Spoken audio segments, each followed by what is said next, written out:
in the country. This comes as tension grow nationally ahead of planned demonstrations next Tuesday on June 30th against the scourge. Justice Minister Mamoloko Kubai says significant progress has been made to process the migrants. You will recall that over and above the work that we have been undertaking enforcing our immigration laws, mostly through deportation from our Lindela Repatriation Center, several countries have come forward to offer the voluntary repatriations of their respective nationals from the Republic of South Africa. The Economic Freedom Fighters has submitted a request for a motion of no confidence to be debated in National Assembly Speaker Thoko Didiza. In support of the motion, EFF Julius Malema says that Didiza has failed to defend the institution in one of the most significant constitutional accountability processes in a democratic South Africa, the first impeachment process against a sitting president. Earlier this week, Malema said the party would ask for Didiza's deputy Annelie Lotrite to exercise oversight over Parliament's impeachment processes, but today the party has upped the charge by calling for Didiza to be removed from office. As Lindsay Dentlinger reports. Last week, Speaker Thoko Didiza informed the Western Cape High Court that Parliament would abide by whatever decision it makes in respect of President Cyril Ramaphosa's interdict application to stall impeachment proceedings against him. Most political parties believe she should instead have backed the impeachment committee by also opposing the application. EFF Chief Whip Nontando Nolotshungu has today written to Deputy Speaker Annelie Lotrite asking her to schedule a no-confidence motion for debate. In the motion, EFF leader Julius Malema says Didiza disregarded legal advice obtained by her office, recommending that Parliament oppose the impeachment litigation, and that she has misled the public by creating the false impression that legal advice obtained by the impeachment committee justified her own decision. He says she's brought the standing, credibility and authority of the National Assembly into disrepute by persistently placing party political considerations above constitutional obligations. Lindsay Dentlinger, Eyewitness News, Parliament. The NPA's Asset Forfeiture Unit has obtained a preservation order over a 6 million rand residential property in Hartbeespoort, registered in the name of embattled Judge Portia Phahlane. The NPA says there is evidence suggesting that Phahlane partly financed the purchase of the property in 2022 using the proceeds of unlawful activities. Phahlane is accused of accepting 2 million rand in bribes from controversial Pastor Michael Sandlana in exchange for ruling in favor of his faction in a church dispute. NPA spokesperson Keza Khanyaho says the state's evidence indicates the luxury property was purchased at least in part using the alleged bribe money. The order granted by the High Court of South Africa, Gauteng Division, Pretoria, preserves the property pending forfeiture. The order prohibits any person with knowledge of the order from selling or transferring the property, dealing with the property in any manner, and places the property under the control of the curator bonies until the forfeiture proceedings are finalized. The national dialogue is facing growing scrutiny over questions of secrecy, spending and governance, with internal disputes threatening to overshadow its national rollout. Multiple sources have told EWN that members of the steering committee have been asked to sign a confidentiality agreement, which has been seen by EWN. They've raised concerns about financial oversight, governance structures, accountability and decision-making within the process. The concerns comes as pilot dialogues are underway across the country, sparking questions about whether the organization's governance systems are developing at a pace of its expanding mandate. Dimagadzo Lushuru has more. The latest flashpoint is a proposed confidentiality agreement presented to members of the National Dialogue Steering Committee by NEDLEC. Members of the National Dialogue Steering Committee are now required to sign a so-called oath of secrecy as a condition of serving on the body, with NEDLEC saying the measure is necessary to protect the integrity of the process. In correspondence sent to committee members by NEDLEC Executive Director Makuku Mampuru, the oath is intended to safeguard confidential information, steering committee members were instructed to sign and return the oath of secrecy to the National Dialogue Secretariat by the 12th of June.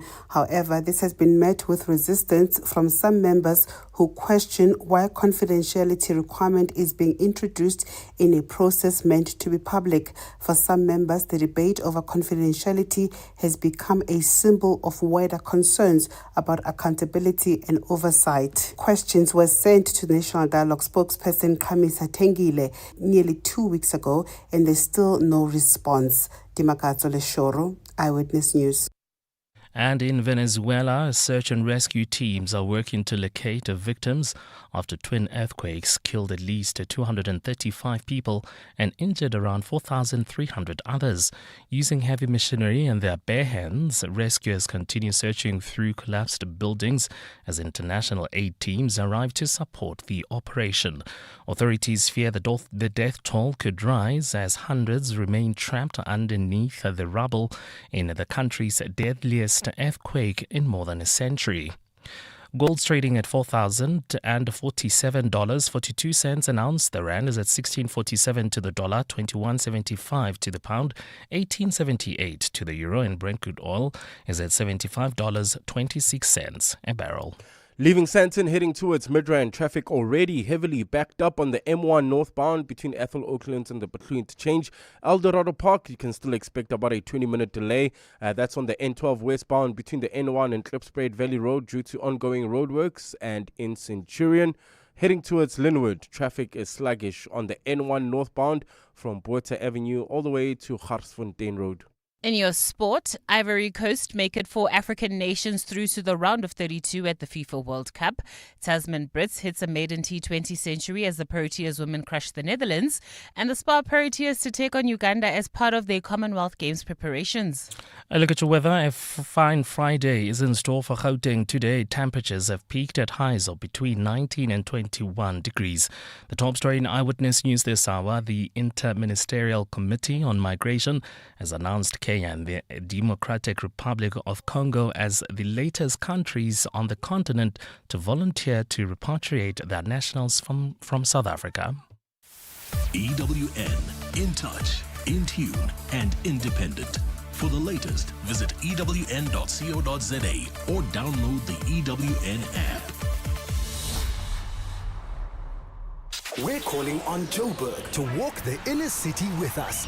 In 702 Josie My Josie Walk the Talk. Babize bonke. Enter now on primemediaplus.com. You're with John Perlman on 702. Streaming on the Prime Media Plus app, DSTV channel 856, 92.7 and 106 FM.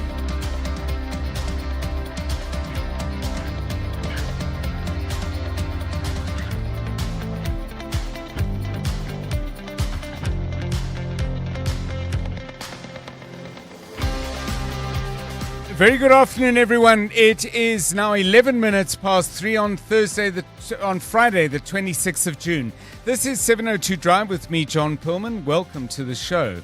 The city of Johannesburg has until midnight tonight to try and stave off a National Treasury ultimatum.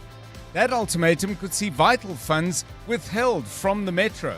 The Minister of Finance is engaging with the City of Johannesburg's political leadership, but at a technical level, there's been, long before, consistent engagements at a technical level between the Treasury officials and the finance team in the City of Johannesburg about their finances, about their liquidity ratios, their cash coverage ratios, their collection rates, which have been falling. And so it's been an ongoing process to try to remediate and get the City of Johannesburg to do what it's supposed to do. Deputy Finance Minister Ashor Sarupen setting out what some of the issues are. Fundamentally, Treasury contends that Joburg's budget is currently unfunded and unsustainable. Now, we did invite the Finance Ministry to come on the show. They said, well, they do have until 11:59 tonight. Give them a minute as well, all the way to midnight. So I think in fairness, they're saying we can't comment on that yet. No response to our request for comment from the City of Johannesburg, but we will get the views of analyst Chris Hutton. That's after 4. As you heard in the bulletin, the EFF is looking to impeach the Speaker of Parliament, Togo Dudiza. More on that shortly with Economic Freedom Fighters spokesperson Thembi Msane. After 5, we'll head out to Los Angeles to look ahead to Bafana Bafana's last 32 World Cup match against Canada, 9 p.m. on Sunday night. But I think you alreedi knew that. Mthokozisi Dube, editor of Far Post, is once again our guest after 5. And do you remember that much talked about event, the National Dialogue? My fellow South Africans, today I wish to address you about the National Dialogue, an initiative that has been in discussion by a number of leaders in our country and many other people for some time. This initiative has been gathering great support and enthusiasm since it was proposed last year. It has been endorsed by a wide range of formations across society. So that was President Cyril Ramaphosa a year and give or take a week or two ago. Dimakatso Lishoro, as you might have heard in the news bulletin earlier, has been doing some digging into what the National Dialogue people have been doing, but also some concerning things that she's uncovered. An oath of secrecy in regard to a national dialogue sounds like a contradiction in terms. Dimakatso joining us with her thoughts on what she's dug up at about 10 to 4. Because it's Friday, we'll have Randall's one song. It sounds something like this.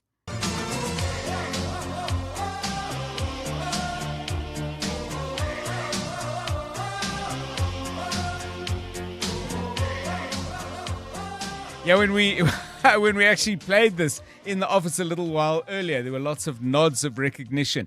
People knew that song. I didn't know the title, by the way, but certainly recognized the music. Randall with us at 10 to 5. And our other regular Friday feature, a song, a book, and a dish. We're going to be talking to Dr. Mavuso Msimang, a very interesting life and a very interesting career. He was head of Sandparks for a while. He was director of Home Affairs.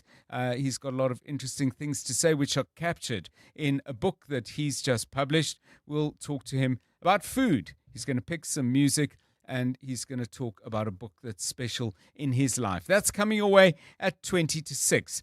The JSE has slipped a bit today. The all share down by 340 points. Sasol down by 3.3%. Prosus by 2.7%. Clicks has dipped by 2.5%. There have been some gainers today. Advertech up by 2.7%. Canal Plus has gained 2.6%. And Harmony is stronger by 2.3%. That Harmony price perhaps due to gold gaining $19.55. Today, the metal is currently trading at $4,045.92 an ounce. I mentioned the price in full there because I think it was yesterday or the day before, Stephen Curtis on his show was talking about how gold at one time over $5,000 an ounce had dipped below 4K. For the precious metal, back above 4,000. Stephen with us a little bit later to clarify all of that. So a decent day for gold, good day for platinum, too, currently up by $19.40. The rand trading at 16.47 against the dollar, 10 cents stronger than this time yesterday. Euro will cost you 18 rand 79 and 21 rand 75 will get you a pound. The rand 5 cents up against sterling. Oil price continues to drop. Good. Cheaper by $2.47 at the moment, with Brent crude trading at $72.78 for a barrel. I remember those weeks, and they were absolutely nerve-wracking when we were above 110. I think at times even above $115 a barrel. So a nice fall there. Stephen Curtis, as I mentioned, he joins us with all the market news and a look ahead to the Money Show. That'll be at 4:25. Sport with Tolakele Mganga. She is spoiled for choice. So many things to cover. Fabulous cricket yesterday by the Proteas women. They just need Australia to beat India, and the semi-finals loom large and excitingly so. So we'll be watching that closely. Tola Kele with us at about 20 to 4. Karabo Chale has all the traffic news, and Puleng Make, who you heard a moment ago, joins us at 3:30 with the latest news headlines. This is 702 Drive. We are live in the place where you live. That could be anywhere on the planet with modern technology. But if it is happening in 702 land, and that's a pretty wide geographical area as well, we'll bring it to you here first. But if you know about it before we do, please do get in touch on 072 702 1702 or 011 883 0702. 702 Drive. It's 18 minutes past 3. 702. Let's walk the talk. So sometimes over the weekend, people like clear out cupboards and dig out things that have been lying around for ages. And what sometimes turns up is something that you've had literally for years and years. And we were looking at that question from a different angle and saying, actually, what are some of those things from your childhood that are no longer around? They're just not used. I mean, cassette tapes pop into my head, video cassettes pop into my head. But that's already when I was probably well into my late 20s and 30s. If I go further back in life, I'll have to do a lot of thinking to remember what was around and what no longer is. But you tell me, a bit of nostalgia, please. Maybe there are some other things that you might remember from your past that you have some kind of nostalgia for. Jonathan Fairbairn, I mean, is there a cupboard somewhere with all the stuff that's no longer around, or is it really and truly no longer around and not even in the cupboard? Afternoon, John, and afternoon to our 702 family. I think some people have cupboards full of the stuff. Yes. But gathering dust maybe doesn't work. But if I think about things from my childhood that are no longer around, but maybe around in a certain form online, remember the phone book? And you used to get the yellow pages at the back of the phone book. I mean, that's no longer around. You can't get those. And I think you used to get them for free, wasn't it? Oh, definitely. Yeah. For free, right? Yeah. So, that's no longer around. The telephone directory, it was called. I heard of somebody who needed some modifications to their shoes because of the way they were walking and they're getting joint pains. Yeah. And they're called orthotics, I think. And the doctor who was sorting out his feet, and if there's anyone out there involved in that area of medical care, please do give us a call. He made those out of telephone directory pages. Oh. Yes, and then would seal them, obviously, because you can't have paper flopping. That would defeat the purpose. But that was like one of his tools of trade. So if there's anyone, what do you call them? Podiatrists, I think, who is looking for some telephone directories. Maybe they've been hoarded. In his big cupboard. In his big cupboard, absolutely. But the telephone directory has been and gone. Yeah. No more letting your fingers do the walk through the yellow pages. Karabo Charlie, what do you miss? So my dad used to buy me these public phone cards. Telkom used to make them. Yes. And I remember you slot them into, before it was ticket boxes and then it became cards. You used to slot them in the public phone and I'll be like, yo, Dad, please pick me up. I'm done with cricket or whatever, soccer. And then if I had extra and then somebody had to call their dad or whatever, I'd actually make some money out of it. There we go. I'll be like, hey, dude, you can have my card. Give me the change and I'll go buy some candies. And then the other one is encyclopedia. Now, we don't use encyclopedia. I know at my mom's house, they still on the shelf in the room divider. They still have those World Book encyclopedias. We used to use them for our projects and stuff. Now they have ChatGPT and Google. And there were different encyclopedias. There was Encyclopedia Britannica, which had a dark green cover. And I know that in fights around the house, an encyclopedia was quite a formidable weapon. Used it once. Not again, because there was serious price to pay for arming myself with knowledge, but not in the way that was intended. So give us a call. Things from your childhood, things from your youth, things that are no longer around that you kind of, just reflect on, or maybe you actually miss them a lot. 22 minutes past 3. Let's find out what's happening out on the roads. Well, at this stage, John, in Sandton, heading towards Midrand, you can already expect about a 20-minute delay. M1 northbound between Ethel Oaklands and the Patloo interchange. In Eldorado Park, we still have those roadworks slowing down traffic. Actually, you can expect about a 30-minute delay. That's on the N12 westbound between the N1 and Klipspruit Valley Road. Also driving through Alexandra, heading towards Alberton, Germiston, bumper-to-bumper traffic. N3 southbound between Marlborough Drive and Van Buren, Edenvale, heading into Germiston. Also, slow-moving traffic R24 westbound between Edenvale Road and the Kilulis interchange in Tshwane Centurion. Heading towards Linwood, expect some delays. N1 North between Botha Avenue and Garsfontein Road due to ongoing roadworks. Also, peak hour traffic in the Irene area. That's approaching the intersection of Nalmepius Drive and Main Road. For the latest traffic updates, you can also follow us on X at EWN Traffic. Clement Maniatella. Weekday mornings, 9 to 12. 9 to 12. Any ambassador who goes to a country wants to represent their country's interests, whether those interests differ with the host country or not. That's your job, whether you like Brent Bozell or not. If he's raising things that are in the best interest of America, then we've got to respect that. That's what he's here. But also, you want to strengthen ties, try and build a stronger relationship between your country and your host country. And in this case, I just feel like we're dealing with drama after drama about how he is handling issues. So you can't come and tell us, oh, why is the deputy president of this country in Beijing, when your own president went to Beijing on a state visit, took his billionaire friends and family with him? How dare you want to question our deputy president who is in Beijing now? Clements Maniatella. 9 to 12 on 702. It's Powerball jackpot time. This Friday, you have a chance to win over 180 million rand in total Powerball estimated jackpot. That is life-changing money that could be yours instantly. Catch the live draw this Friday at 9 p.m. on ETV and SABC, and you could become SA's next multi-millionaire. The National Lottery. More plays, more chances, more millions. Players must be 18 years or older. Play responsibly. The National Lottery is officially operated by Sizek Kaya. Are your nails discolored, brittle, crumbly, or appear ragged?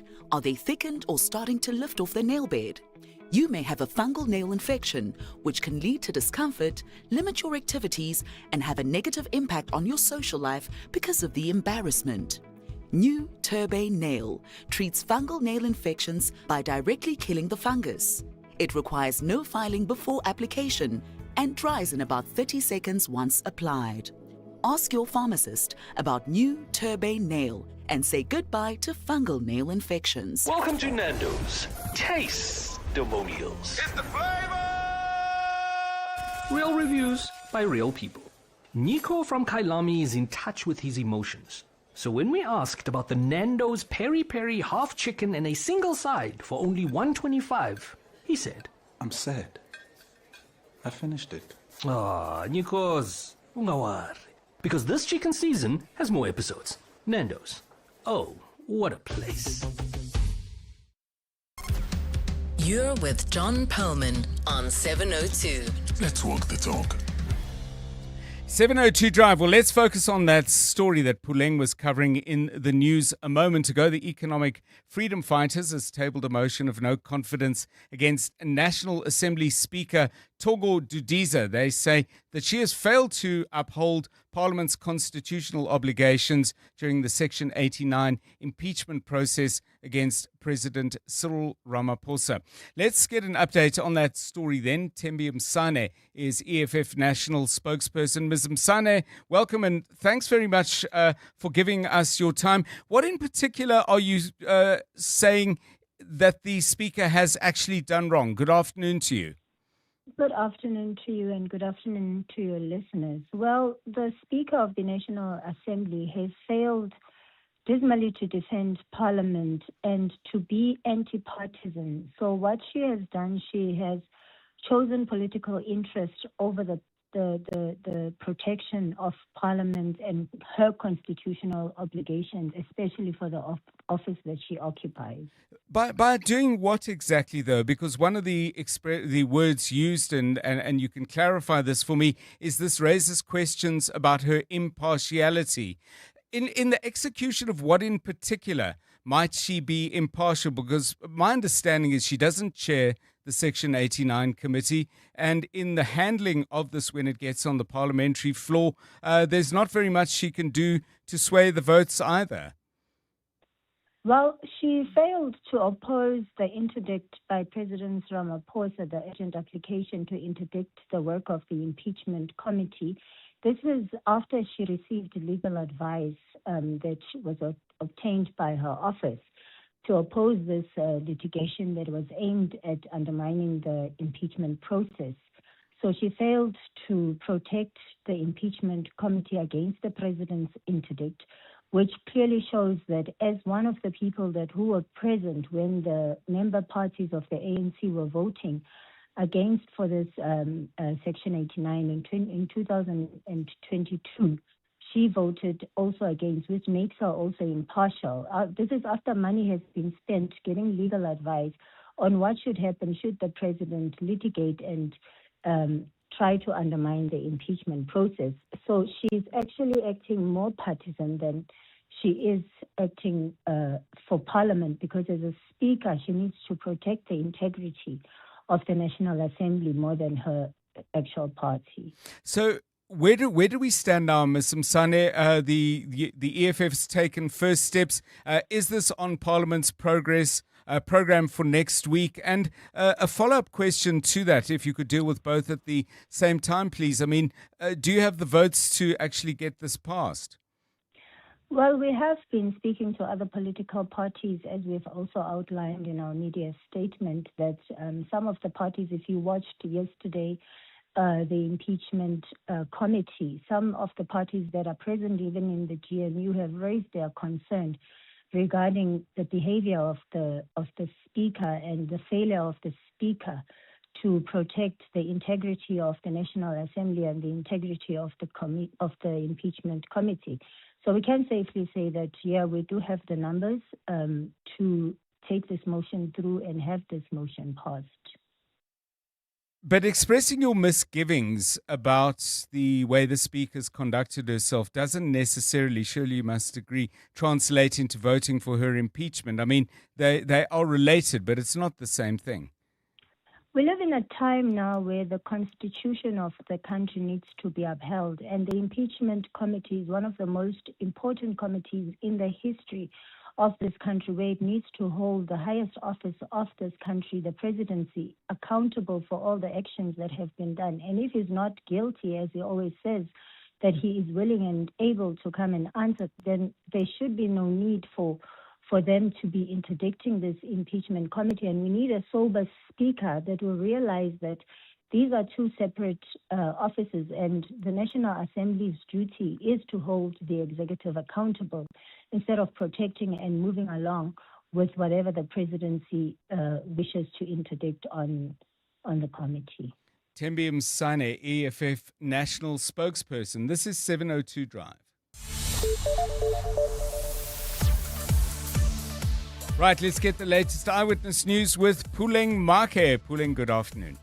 Thanks, John. Good afternoon. The Consumer Goods Council of South Africa has warned retailers to be on high alert and prepare for possible disruption ahead of next week's planned anti-immigration protests.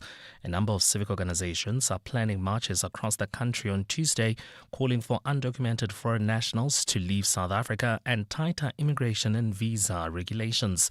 The Consumer Goods Council's Abraham Nelson. The information and intelligence we have at hand is there definitely will be demonstrations on the day. The risk level is medium, meaning that the majority of the demonstrations will be peaceful, but there is a risk of violence and disruptions in certain areas. And this has been communicated to all the relevant players within the retail sector. Nelson says retailers have been advised to increase security and monitor the situation. If a situation seems to be volatile, to stop their operations, to let the staff go home, we'd rather risk the looting of the store and damage to the property than risk the lives of consumers as well as the staff.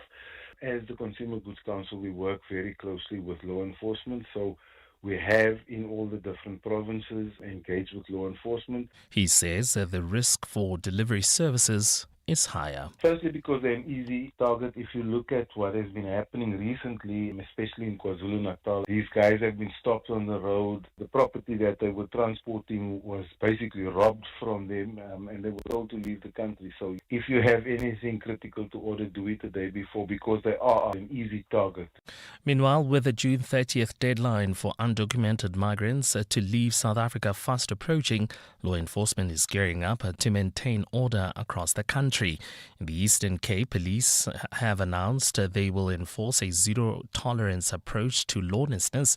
Demonstrations are expected nationwide with the anti-illegal immigration group March and March, along with more than 20 organizations planning protests over what they describe as an immigration crisis. Police in the province say additional officers have been deployed to boost boots on the ground. Transport and Community Safety MEC Xolile Nqatha. The challenges of poverty, the challenges of inequality and crime, the challenges of illegal immigrants in the Republic, we are the first one to admit. None of those can justify people violating other people's rights. That is a no-no. Staying in the Eastern Cape, as today marks 4 years since the death of 21 young people at the Enyobeni Tavern in East London, South Africans are being urged to reflect on their relationship with alcohol. The victims, aged between 13 and 21, were celebrating the end of mid-year exams when the tragedy struck. The owners of the establishment have since been found guilty of selling alcohol to minors and were sentenced to a fine of 5,000 rand each or 100 days in prison. The Southern African Alcohol Policy Alliance's Nomncebo Dlamini says although the official cause of death is suffocation, high levels of methanol, commonly found in homemade or illegal liquor, were found in the victim's blood. As South Africa commemorated Youth Month, 21 families were left to bury their children. And perhaps most painfully of all, these deaths occurred on the International Day Against Drug Abuse and Illicit Trafficking, a day dedicated to protecting young people from the harms of alcohol and other drugs. That painful irony should never be forgotten. Dlamini says 4 years later, the grief, unanswered questions and the responsibility to act remains. This was not simply an isolated tragedy. It exposed deeper problems facing South Africa regarding alcohol use. Easy access to alcohol by young people, weak enforcement of existing laws, the widespread availability of cheap alcohol, and the normalization of alcohol use while ignoring its consequences. Gun-Free South Africa has reiterated its stance that firearms pose a greater risk to their legal owners than they do as a means of self-defense. The non-profit organization was responding to suggestions that South Africa doesn't need new gun laws. Outdoor Investment Holdings, the country's largest distributor and retailer of firearms and ammunition, believes the country only needs to be stricter in enforcing existing legislation. The comments come as government is considering a firearms control amendment bill which proposes removing self-defense, the protection of others and the protection of property as valid reasons for owning a firearm.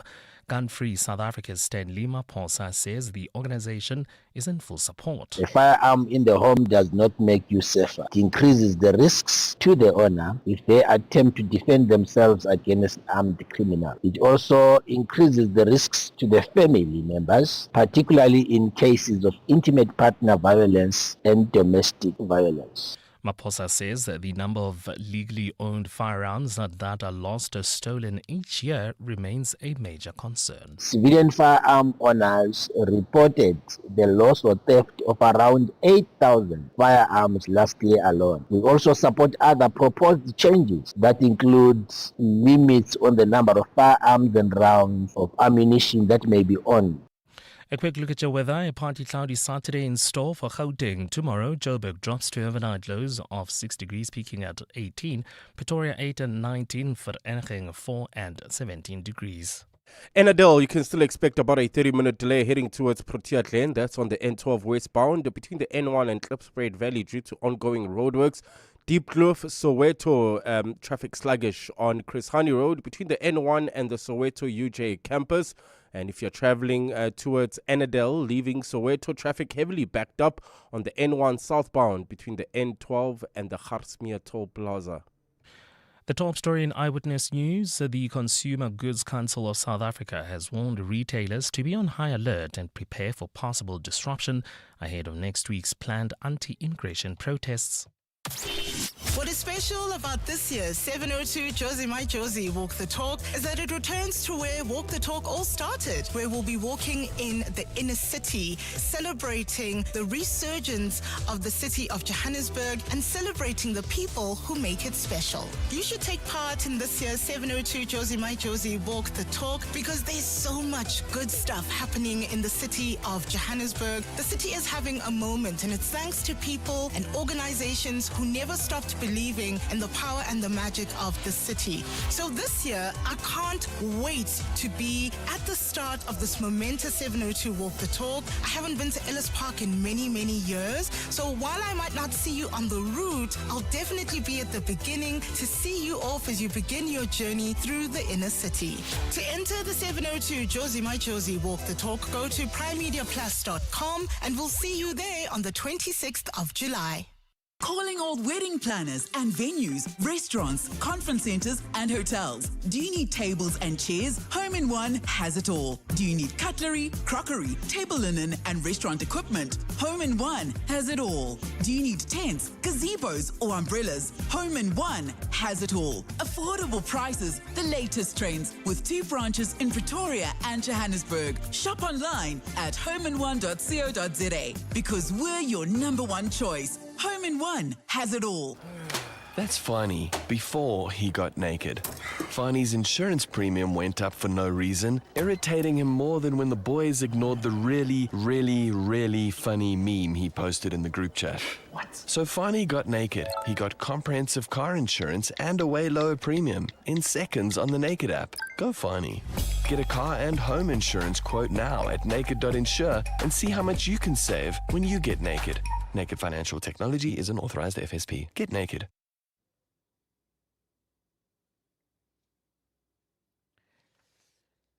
As the winter air sets in, it's the perfect time to get moving, breathe deep and recharge, all the while experiencing the transformation of Josie firsthand. Standard Bank is proud to partner with 702 and Josie My Josie to bring this year's Walk the Talk to life on the 26th of July.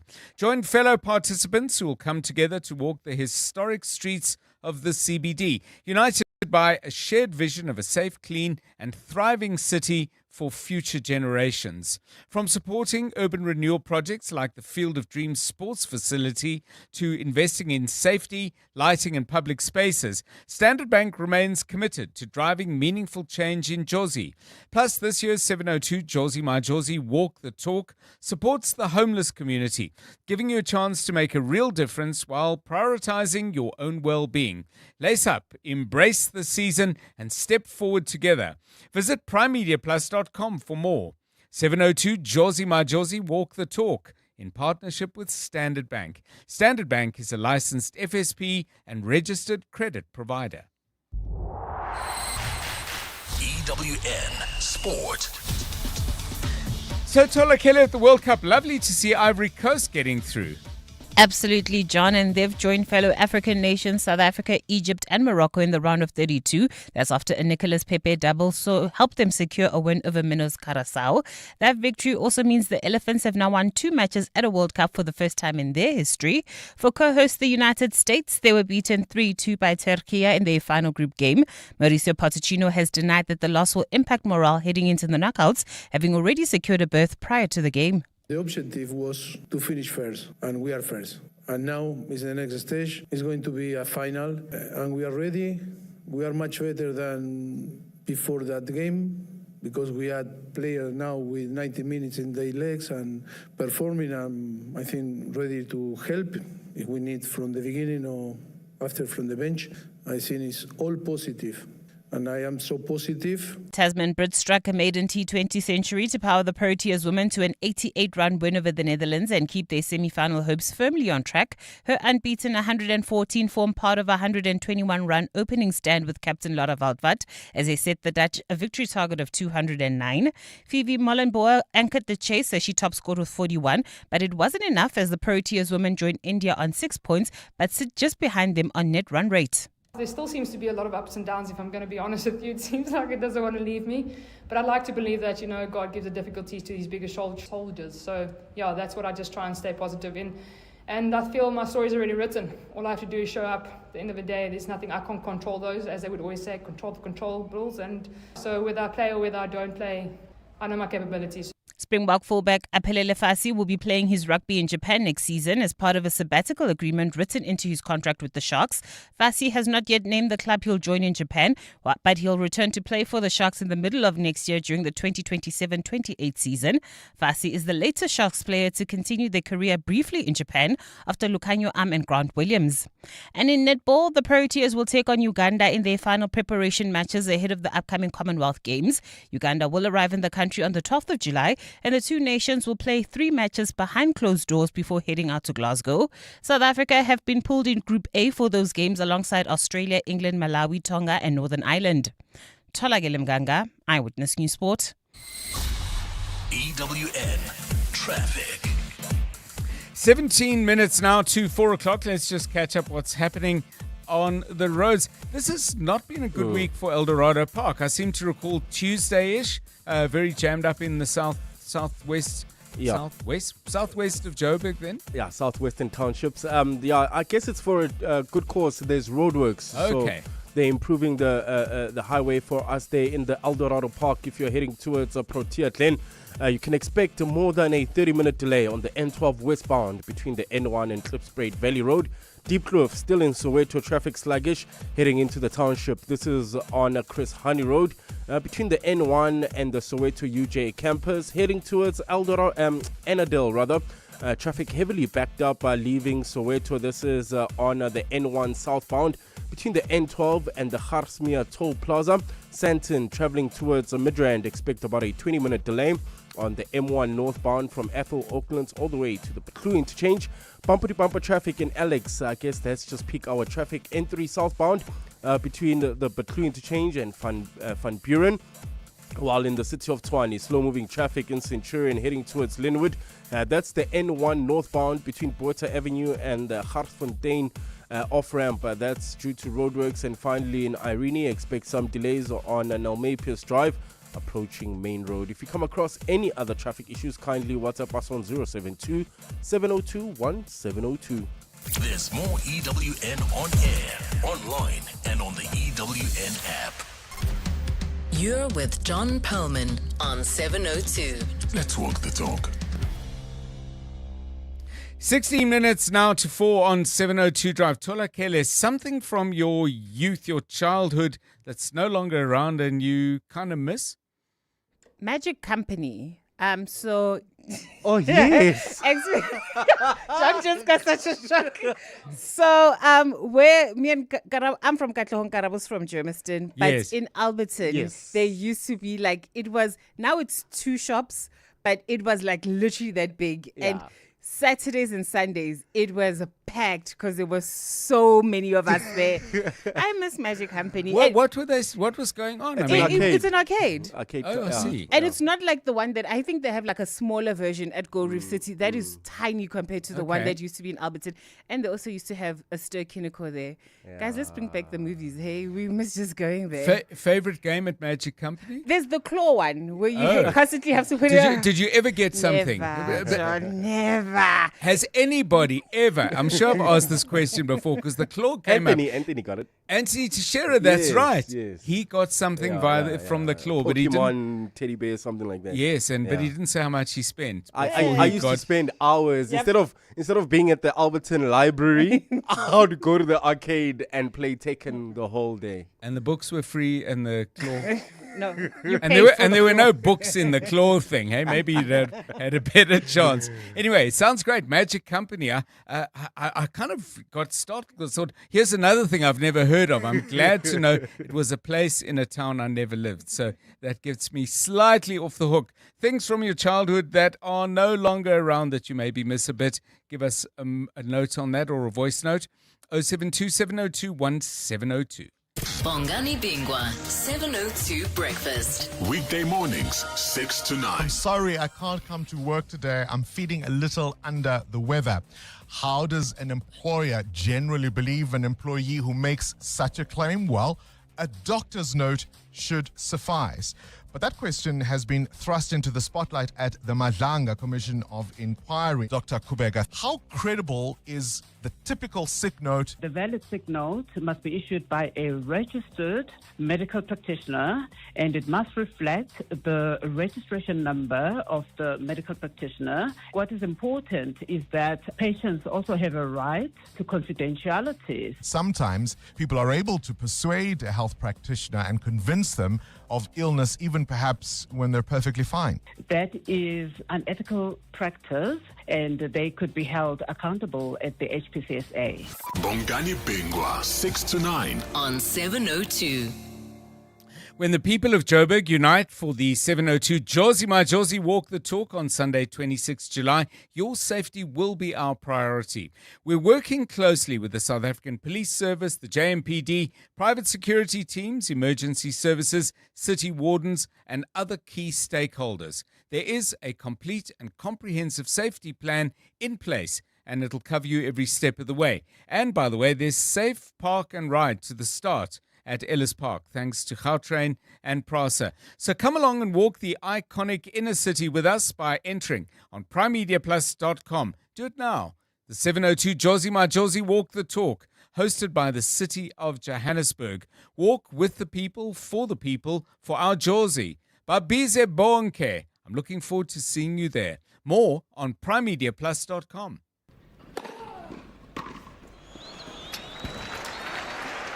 Sure, they aced it.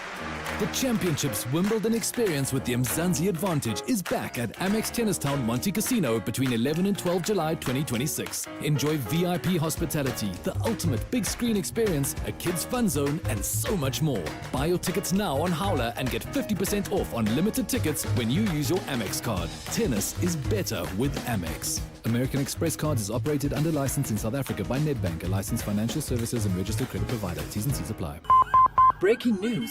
Motorists are bracing themselves for even more fuel price hikes in June. Or prepare differently. BYD hybrid vehicles use up to 70% less fuel than normal cars. And BYD fully electric vehicles, no fuel at all. Test drive the brand new BYD Atto 2 DMI plug-in hybrid this June and kiss rising fuel prices goodbye forever. Visit byd.coza or your nearest dealership. BYD, build your dreams. That's Amanda, before she got naked. When the power tripped, Amanda felt more helpless than when her mom-in-law called her lasagna different. So Amanda got naked. She got car and home insurance at a lower premium and can now call an electrician anytime via the Naked app. There we go. Cover your car and home now at naked.insure and see how easy insurance can be when you get naked. Naked Financial Technology is an authorized FSP. Get naked. 702 and the Discam Foundation are shining the spotlight on the health matters you want to know more about. Here's what we explored this month. An estimated 10 million tons of food is wasted annually while families are going hungry. That's the hard fact. The Discam Foundation, what we do is we provide nutritious meals to vulnerable children. We were able to provide 3.6 million nutritious meals to ECDs around the country annually. And it sounds like a lot, but it's really a drop in the ocean. We do food gardens. We are now going out with our hydroponic gardens. So we're going out and we're teaching sustainable food solutions. In Conversation on Afternoon Drive with John Perlman. Brought to you by the Discam Foundation, caring for the community on 702. Drive Home with John Perlman on 702. Let's walk the talk. Coming up now for 10 minutes to 4. You know, in the first half of last year, I remember a topic that we kept coming back to on 702 Drive and on the station in general was the national dialogue. There were all sorts of debates about who should be involved and how it should be rolled out. I remember when first budgetary estimates were delivered, there was rolling of eyes and a great deal of disquiet about all of that. Now, we're a year down the line since the official launch, I think. I hope I've got that date more or less right. And questions are being asked about the national dialogue. All sorts of issues. One of them is that there's an oath of secrecy that is being required of people who are working on the steering committee. There are questions about the spending of money and, of course, overall questions about what the process is delivering, because it is meant to be underway, as I understand it. Someone who's got a much better idea of all of this, fortunately, is my next guest. EWN's Dimakatso Lishoro has been looking into the national dialogue and some of the issues that I've hinted at. Dimakatso, very good afternoon to you. First of all, and briefly if you can, I mean, is the national dialogue underway? Because my understanding there were going to be regional and local conversations, dialogues, if we can call them that. Have those started? Have they been delivered on any kind of scale yet? We don't have a sense of any of that sort of work being underway at the moment. Yes. Right now, the steering committee who are meant to drive that process are beset with battles between themselves, two camps within that steering committee that has about 106 members. That sounds too big for a committee to me, which is perhaps a point of departure we should have questioned some time ago. But let's come back to this. The oath of secrecy. I mean, the irony of that being required of people involved in facilitating a national dialogue will not be lost on many people. But first of all, why? And secondly, what's the response been from the people on the committee? You know, I remember when this was launched in November last year at UNISA, I was there. Mm-hmm. And the way people were jostling to be in this committee, there was almost a fight about who must be there, who shouldn't be there. Right. So, and the point was made from then on that actually this is a voluntary process. You're not going to be paid. So you could see from then on the way people wanted to be on this committee that there were going to be problems. But we understand that the oath of secrecy was sent by NEDLAC, which is the Secretariat of the National Dialogue. Right. And this was because some members were asking about information that we've also requested and have not received thus far. And in that letter that we've seen, it states that, you know, we appreciate that you've asking for information. However, for us to disclose this sensitive information, we require you to sign this oath of secrecy. So that is the basis of this. And there's been a pushback from some members of the committee. Yes. As I said, there are two sides. It's split down the middle, where there are those who are for transparency, saying this is supposed to be a citizen, public-led, situation. But there are some who are allegedly having a different agenda. So let's talk then about one of the most important areas of transparency, which would be spending. Now, I can't remember the initial numbers. I seem to remember a number somewhere in the region of 800 million. But money has already been paid out, if I understand. What have you learnt about that? And was the national dialogue, the people running it, were they forthcoming about A, how much money they've got, and B, what they've spent and on what? No, they weren't, because we sent explicit questions to the spokesperson of the National Dialogue. We received a copy or something copied from the original documents. Right. That states it was a document, a handover document from the initial committee that set up the dialogue, then the first convention. And that's all we received from them. But we understand from our sources that there's money that's been transferred from National Treasury. We understand that last year they got 107 million rand. And for the current financial year, there's been 88 million rand that's been transferred.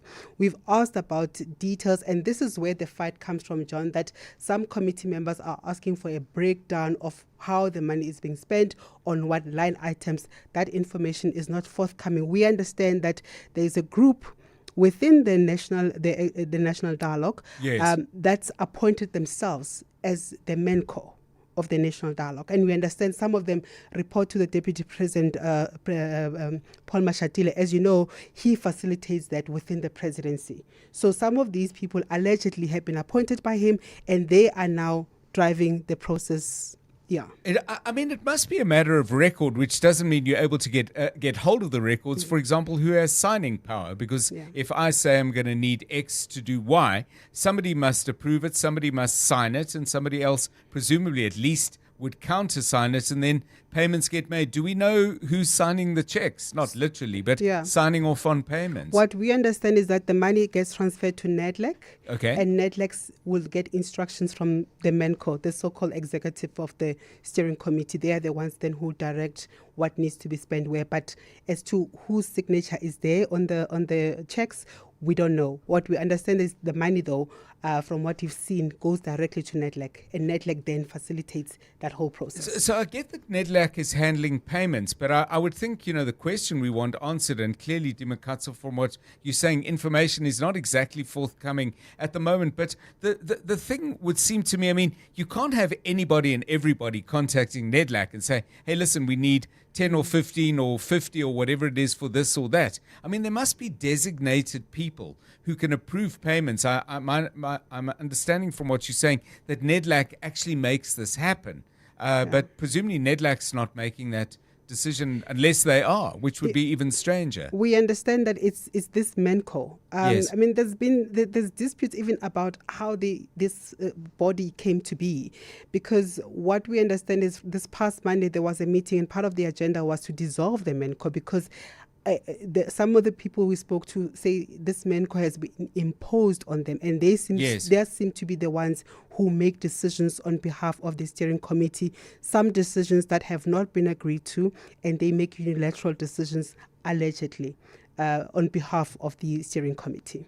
So much more to find out. It would be nice if something set up to facilitate dialogue using many millions in public money was actually a little bit more forthcoming with the information. But hopefully the battle you've already fought, and well done getting the information you have. Hopefully that's going to get a little bit easier. I don't know if you're getting any undertakings about them being more forthcoming, but let's hope they are. We asked for information more than 2 weeks ago from yes. The MENCO. We are still waiting. Well, the wait will continue, but the questioning will also continue. So it's always best advised if you've got something you need to report on and level up with the public whose money you're using, always better to do it sooner rather than later. Thank you, Dimakatso. Lishoro has had a week of digging, a weekend off perhaps, and back with her spade, I'm certain, next week. 7:02 Drive, it's 2 minutes to 4. The Midday Report. Weekdays, 12 to 1.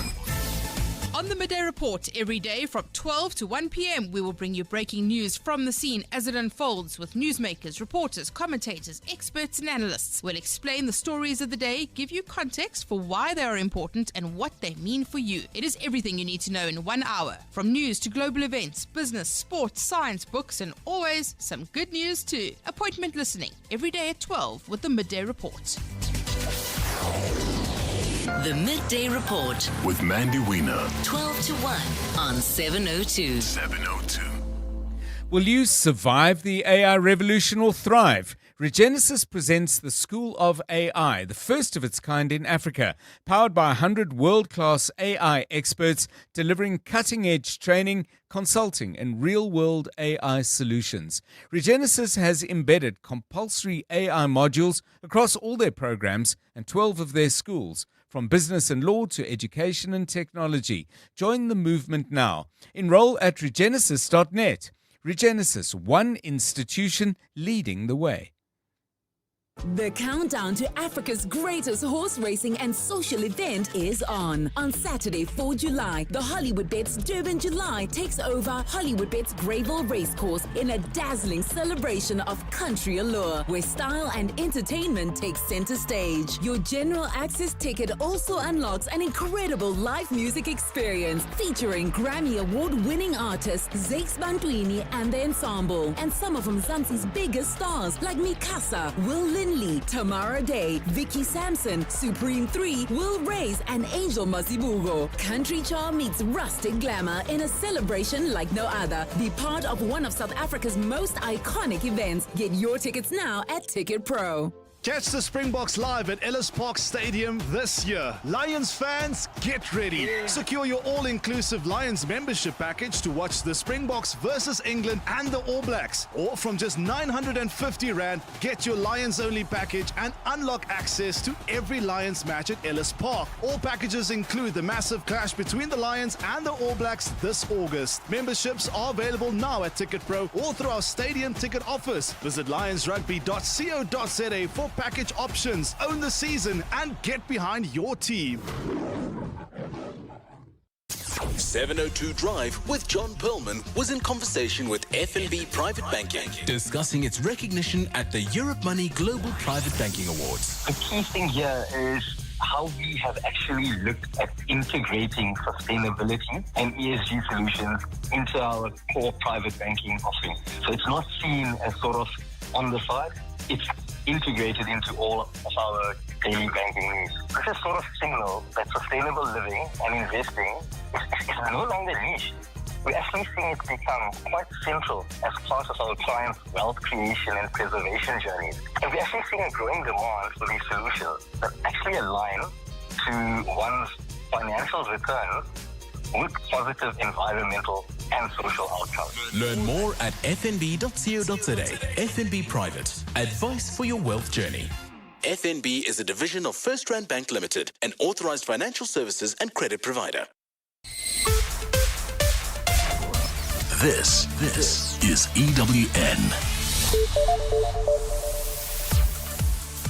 Kenya, DRC agreed to repatriate their nationals from South Africa, and Madlanga Commission postpones Tumelonku's testimony to Monday.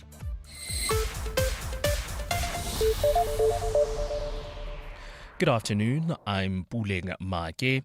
The Inter-Ministerial Committee on Migration has announced Kenya and the Democratic Republic of Congo as the latest countries in the continent to volunteer to repatriate their nationals from South Africa. The collective is holding a media briefing in Pretoria this afternoon, providing an update on government's approach to manage rampant illegal immigration in the country. This comes as tensions grow nationally ahead of planned demonstrations next Tuesday on June 30th against the scourge. Justice Minister Mamoloko Kubai says significant progress has been made to process the migrants. You will recall that over and above the work that we have been undertaking enforcing our immigration laws, mostly through deportation from our Lindela Repatriation Center, several countries have come forward to offer the voluntary repatriations of their respective nationals from the Republic of South Africa.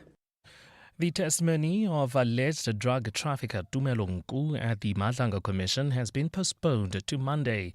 Nku, who claims to be an informant that tipped Gauteng police about a truck transporting cocaine in 2021, was expected to continue his evidence today on the matter. However, proceedings were delayed after a witness asked for more time to work on a supplementary statement. The Commission has heard suspicions that Nku may be involved in drug trafficking and, in fact, had a vested interest in more than 700 kilograms of cocaine found in a truck in 2021. Alpha Ramushwana has more. Tumelo Nku had a tough day at the Madlanga Commission yesterday as evidence leaders and commissioners spent more than 2 hours grilling him. He was repeatedly questioned about the 60,000 rand found in his car during a 2021 drug bust, but could not provide a clear explanation for what the money was intended for. Is the petty cash the 60,000 rand or is the petty cash something else? The 60,000 rand. Petty cash 60,000 rand for an individual? No, not for an individual. Mr. Nku, who is an individual, he called 60,000 rand petty cash? No, Chair. It was petty cash for the company. It was not my money. There have been allegations that the money was intended to pay off certain police officers to help him gain access to the drugs. Nku has now agreed to supplement his evidence and will return to the Madlanga Commission on Monday to present his additional testimony. Alpha Ramshwana, Eyewitness News, Pretoria.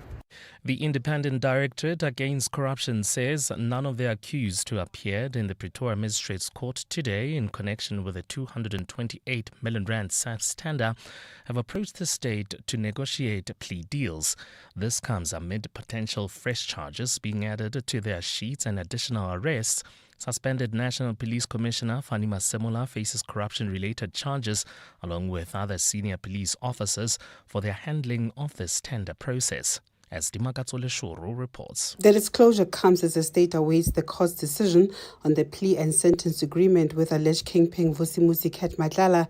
The state says Matlala has already provided valuable information that could see additional charges being added against these allegedly corrupt officers. IDEC spokesperson Henry Mamotame says so far none of the accused has offered to come forward. None of them have done so. It would have been placed on record before this court. Brigadier Rachel Majeng, whose dealings with Ruth Matlalawe detailed yesterday, told EWN she is not fazed by the allegations, adding all will be revealed in court. The case returns to court in August. Dimakatso Leshoro, Eyewitness News. And alcohol in major weekend festivals have been banned as Europe faces boiling temperatures. Hundreds of people have been reported dead in Spain and hundreds across the continent. AFP is reporting that medics in Britain and France have warned that hospitals are struggling with the heat and a surge in emergency calls. Scientists have shown that recurring heat waves are a clear marker of global warming driven by humans burning fossil fuels. Gold's trading at $4,047.42 an ounce. The rand is at 16.47 to the dollar, 21.75 to the pound, 18.78 to the euro. Brent crude oil is at $75.26 a barrel. Eldorado Park, you can still expect about a 30-minute delay heading towards Protea Glen. That's on the N12 westbound between the N1 and Klipspruit Valley Road due to ongoing roadworks, while in Centurion, we still have slow-moving traffic on the N1 northbound between Botha Avenue and the Hartfontein off-ramp due to ongoing roadworks. Irene, also slow-moving traffic on Almapias Drive approaching Main Road. In your sport, Ivory Coast make it 4 African nations through to the round of 32 at the FIFA World Cup. Tasman Brits hits a maiden T20 century as the Proteas women crush the Netherlands. And the Spar Proteas to take on Uganda as part of their Commonwealth Games preparations. A look at your weather. A partly cloudy Saturday in store for Gauteng. Tomorrow, Johannesburg dropping to an overnight low of 6 degrees, peaking at 18. Pretoria 8 and 19. And Vereeniging 4 and 17 degrees. The top story in Eyewitness News this hour, the Inter-Ministerial Committee on Migration has announced Kenya and the Democratic Republic of Congo as the latest countries in the continent to volunteer to repatriate their nationals from South Africa. EWN, in touch, in tune, and independent. For the latest, visit ewn.co.za or download the EWN app. Joburg is more than just a city. It's an energy that connects us all. That's what makes this one so special. In 702, Josie My Josie Walk the Talk, hosted by the City of Johannesburg. Enter now on primemediaplus.com. 702. Drive home with John Perlman. John Perlman, 3 to 6 p.m. On 92.7 and 106 FM. Let's walk the talk. 702 Drive, it's 9 minutes past 4. The weekend draws closer, but we've got lots and lots of interesting stuff for you between now and 6 o'clock. Coming up in a moment, we're going to be looking very closely while a clock is ticking in the background. I don't know if you can hear it. There's an ultimatum that Finance Minister Enoch Godongwana has given to the city of Johannesburg. It runs until midnight tonight. And they've got 7 days, as I said, which ends at the end of today, to explain why the National Treasury shouldn't stop the transfer of funds to the Metro. At issue is the way in which Johannesburg is funding its budgets. At issue, fundamentally, is the way in which Johannesburg looks after the money that it already has. Now, we did ask the Ministry of Finance to comment on how things are going, whether they've heard from the city of Johannesburg. And I think their response is a very fair one. They say, to be fair, the deadline is until the end of today, essentially 11:59 and 60 seconds, I suppose. So we won't know until Monday whether they've met the deadline. Absolutely get that the city can't comment, but we do need to explore what are the issues on the table. Chris Hutton is Executive Director at the Centre for Risk Analysis. He's got a very keen and sharp eye on the issues at stake. He's with us in 3 or 4 minutes' time. Coming up later in this hour, Randall's One Song. He's with us at 10 to 5. And then with another ticking clock, but much slower, many of us wish it was quicker, Bafana Bafana play Canada in Los Angeles on Sunday night. At stake, a place in the last 16 of the 2026 World Cup. Mthokozisi Dube is in in California. He's in LA. He's been keeping tabs with what's happening in the camp, and he's our guest once again because we had him from Monterrey ahead of the game against South Korea. He's with us again at about 10 minutes past 5. Fridays, we do our regular features. Randall's One Song, as I mentioned, and then a song, a book, and a dish in the company of Dr. Mavuso Msimang. A very interesting life, a very interesting book that he's just published, and we're going to be talking to him about both at around 20 to 6. It is now 11 minutes past 4. We asked you about things that were around when you were younger, when you were a kid, that you just don't find anymore. This is what some of you are reflecting on and reminiscing about. 702. WhatsApp John on 072 702 1702. I miss drive-ins, the old movies. The kids today don't know what they're missing. Hi, John. Kieran from Benoni. I really miss the Durban Rock, which was a sweet that you got with normally pink or green on the outside, and it said Durban, and then it had white on the inside.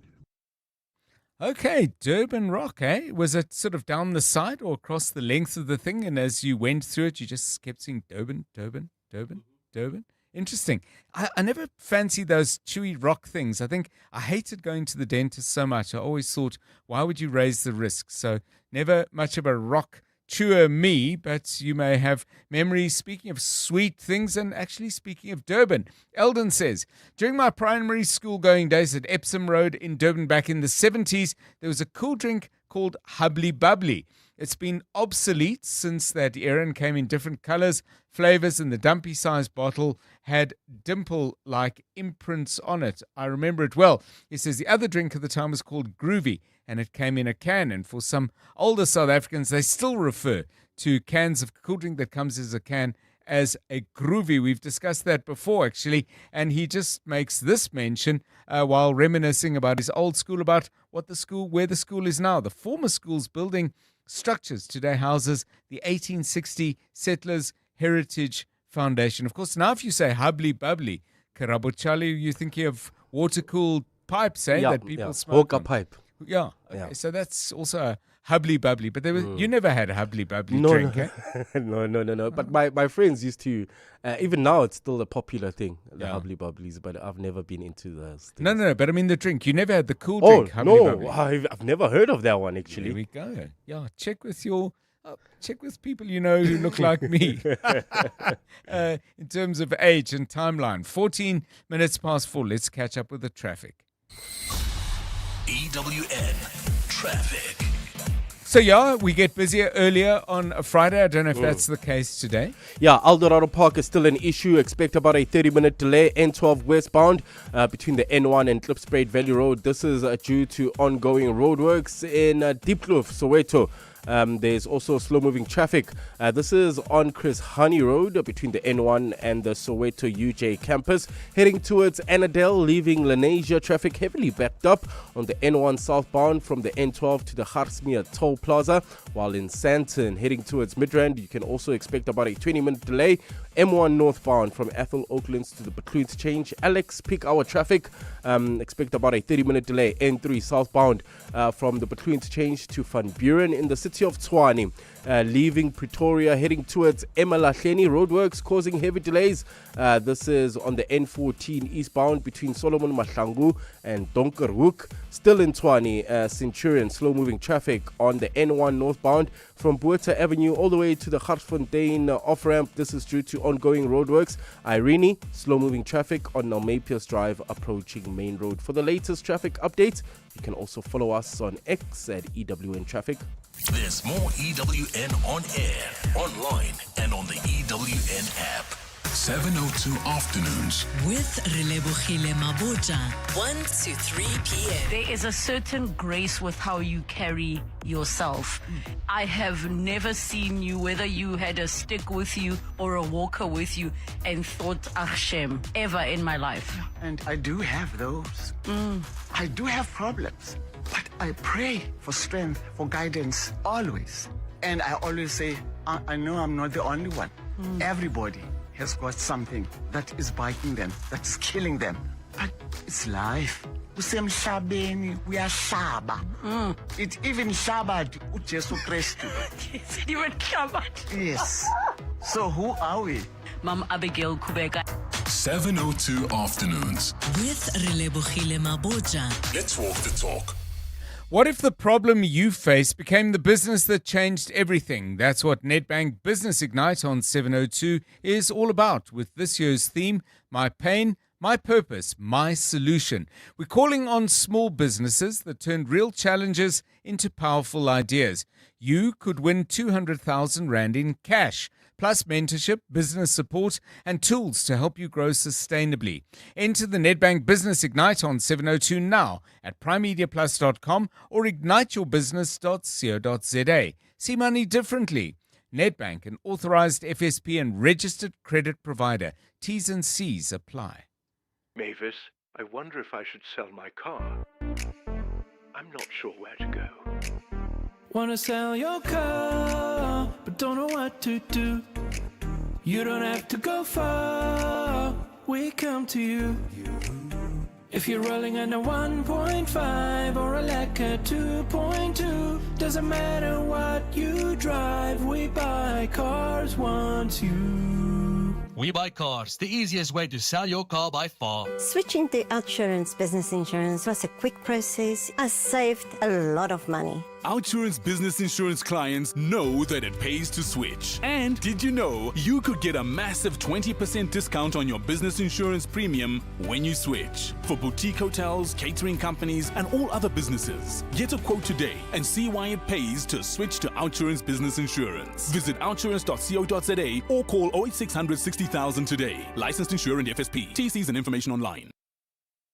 702 Drive was in conversation with 91, unpacking the trends shaping today's investment landscape. I mean, today it's been 10 days since the company IPO'd, and it's valued at a $2 trillion valuation, which is enormous. You know, I think why it really matters for the public and for anyone who has an eye on the market is that it's really about the reopening of the IPO market in the US. But to give you context, you know, that $2 trillion valuation compares to something like $23 billion when Google listed 20 years ago. And so, you know, the starting point for SpaceX is pretty high. Change is opportunity. 91 is always ready to invest in it. Visit 91.com to learn more. 702, let's walk the talk.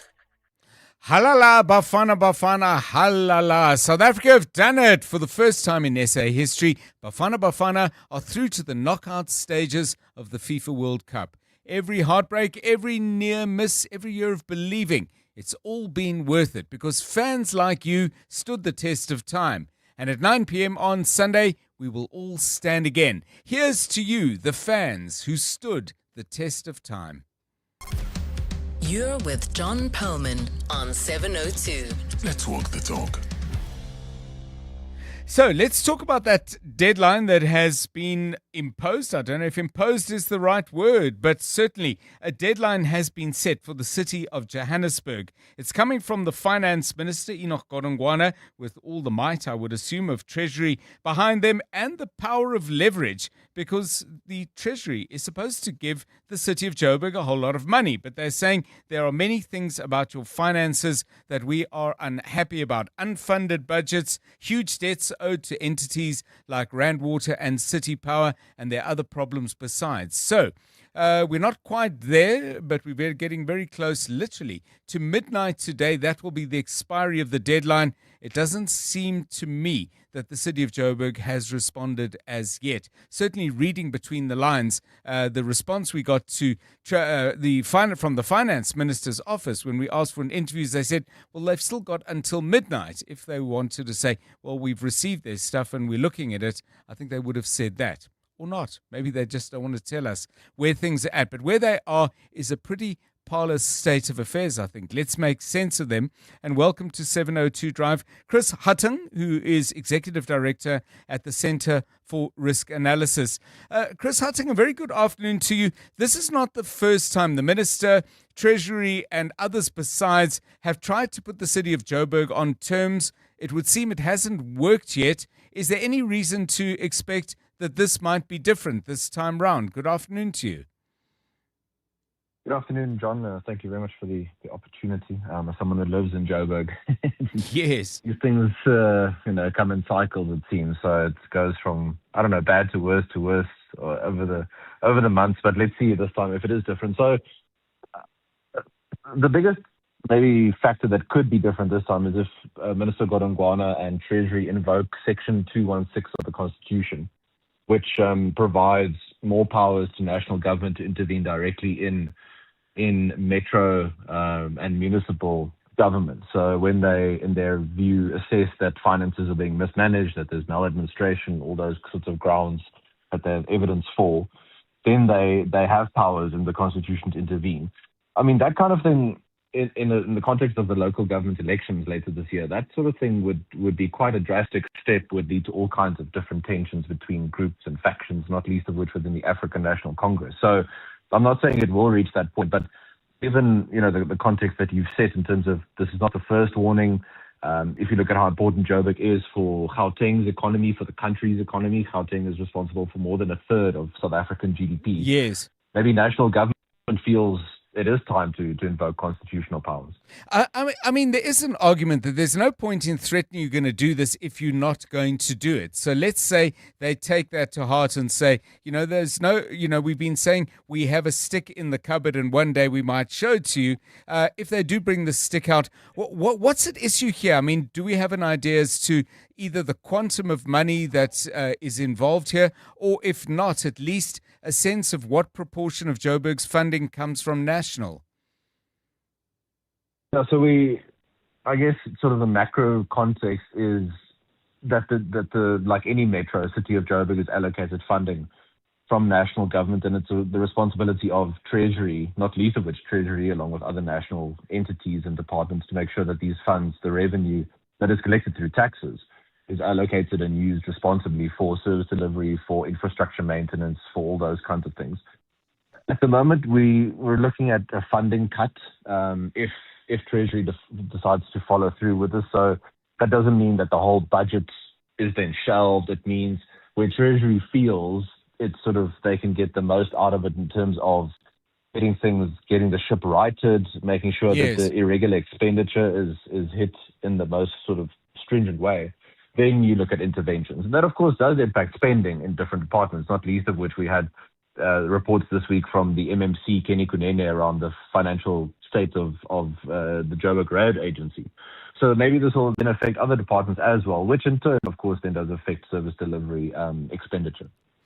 I mean, there is a very real possibility in my mind that the people who are making these decisions in crucial parts of the city of Johannesburg, Mr. Hutting might just say, well, okay, bring it on, because we're not directly affected. In fact, as we understand it from numerous reports, there are plans to add many more managers to the city and not less, and that's part of a budget which I think consumes around 30% on salaries and remuneration, if I'm not mistaken, plus spends huge amounts of money on consultants. I'm not sure to do what given all the managers we have. But be all of that as it may, they may well decide, well, yeah, okay, so service delivery is affected.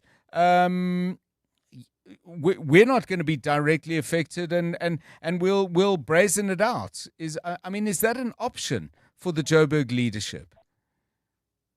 I think it's always an option, sort of battening down the hatches, deciding, if you as National Treasury or other national departments want us to change or want things to be different, you need to pursue perhaps legal routes as well. I mean, the implications for that, not least of which from a political messaging and electioneering point of view, would be dire, and not least of which for the African National Congress, which is already trending downward in the polling and in support before the local government election. So they'll try and do everything to avoid that kind of situation. But I guess when your back is against the wall, I mean, that scenario, it is part of the sort of scenario set that one looks at how exactly the management of the city of Joburg does react. We do have talks consistently of different interventions. You've had, the bomb squad established a few years ago. You've got new intervention committees trying to be set up by the ANC. Can this time really be different? And if it's not, it again sort of undercuts the narrative of accountability and reform, unfortunately, for the party. So they really have to try and put their money where their mouth is at this point in time. If we don't, it doesn't mean that Joburg is sort of at an end tomorrow. Yes, let's say yes. if the mayor doesn't meet this deadline. But I mean, the financial situation just becomes more dire. Thank you so much, Chris Hutton, Executive Director at the Centre for Risk Analysis. Of course, another scenario might well be that some of the leadership in the city of Joburg have already decided that we're not going to get much success in the upcoming local government elections. That would be truly scary. 26 minutes past 4. Aubrey Masango. Weekday evenings, 8 to midnight. Temisa Fagude, Senior Research Fellow and Director at Africa-Asia Dialogue. Monologue you just heard about corruption. When you and I were growing up, you pick up money, you run back home. After you made a cross on the floor. The announcement was spread around the township that there's $20 that was found. It's unfortunate that we're at this point, that it has become part and parcel of our culture to steal and be corrupt. So you steal and you go back and you brag. You become blasphemous. You say, look at God. Look at what God has done for me. Yes. Yeah, unfortunately. Aubrey Masango. 8 to midnight on 702. 702. Johannesburg is calling on Sunday, 26 July. Join thousands of Joburgers for the 702 Jozi My Jozi Walk the Talk, proudly partnered by Standard Bank. Walk the historic streets of the CBD, starting and finishing at Ellis Park, and celebrate a city on the rise, growing, evolving, and full of possibility. It's more than a walk, it's Jozi coming together. Register now for the 702 Jozi My Jozi Walk the Talk. Standard Bank is an authorized financial services and registered credit provider. It's that time of the year. Sore throats, congestion, wet and dry coughs, pain and fever. For trusted relief for you and your family, ask your pharmacist to recommend a winter survival pack from the Adcock Ingram OTC range. With products like Medikil A, Expigen, Corenza Parac, Adco Napamol, Dialint Junior and more, we have you covered this winter. Remember, Adcock Ingram OTC, sponsors of Brave. This winter is a cold one, Mzansi. Keep the heat in and the cold out with Cash Build. Save on electricity and keep your home warm with our top quality ceiling insulation. Plus, upgrade to our energy efficient geysers and geyser blankets to keep your water hot for longer. Don't turn into an ice block this winter. Visit your nearest Cash Build store for quality insulation and energy efficient geysers. Cash Build. On Sunday, 26 July, the entire city unites for the 702 Jozi My Jozi Walk the Talk. Walk the talk. And because Joburg is more than just a city, we'll be walking for the people. So join us and help make a difference to homelessness in the city by entering on primemediaplus.com and donating vouchers. Donate a voucher. Which is a cashless way to give, helping people experiencing homelessness access a hot shower, a meal, a bed, or more support. Anybody can join and everybody can donate. 702 Jozi My Jozi Walk the Talk, hosted by the City of Johannesburg. Enter and donate now on primemediaplus.com. EWN Business. 29 past 4. Let's get the latest from the markets. Stephen Curtis, over to you. Good afternoon. Good afternoon. Despite the fact that there was an attack on a ship in the Strait of Hormuz and Iran says it should have control of the waterway, Brent crude still falling, John. As a result, the JSE All Share, though, is still down today, despite gold and platinum prices being just slightly higher. The All Share is down 0.39, 110,467. Financials are down 1.13. Industrials are down 0.79, and resources are up 0.88% on the day.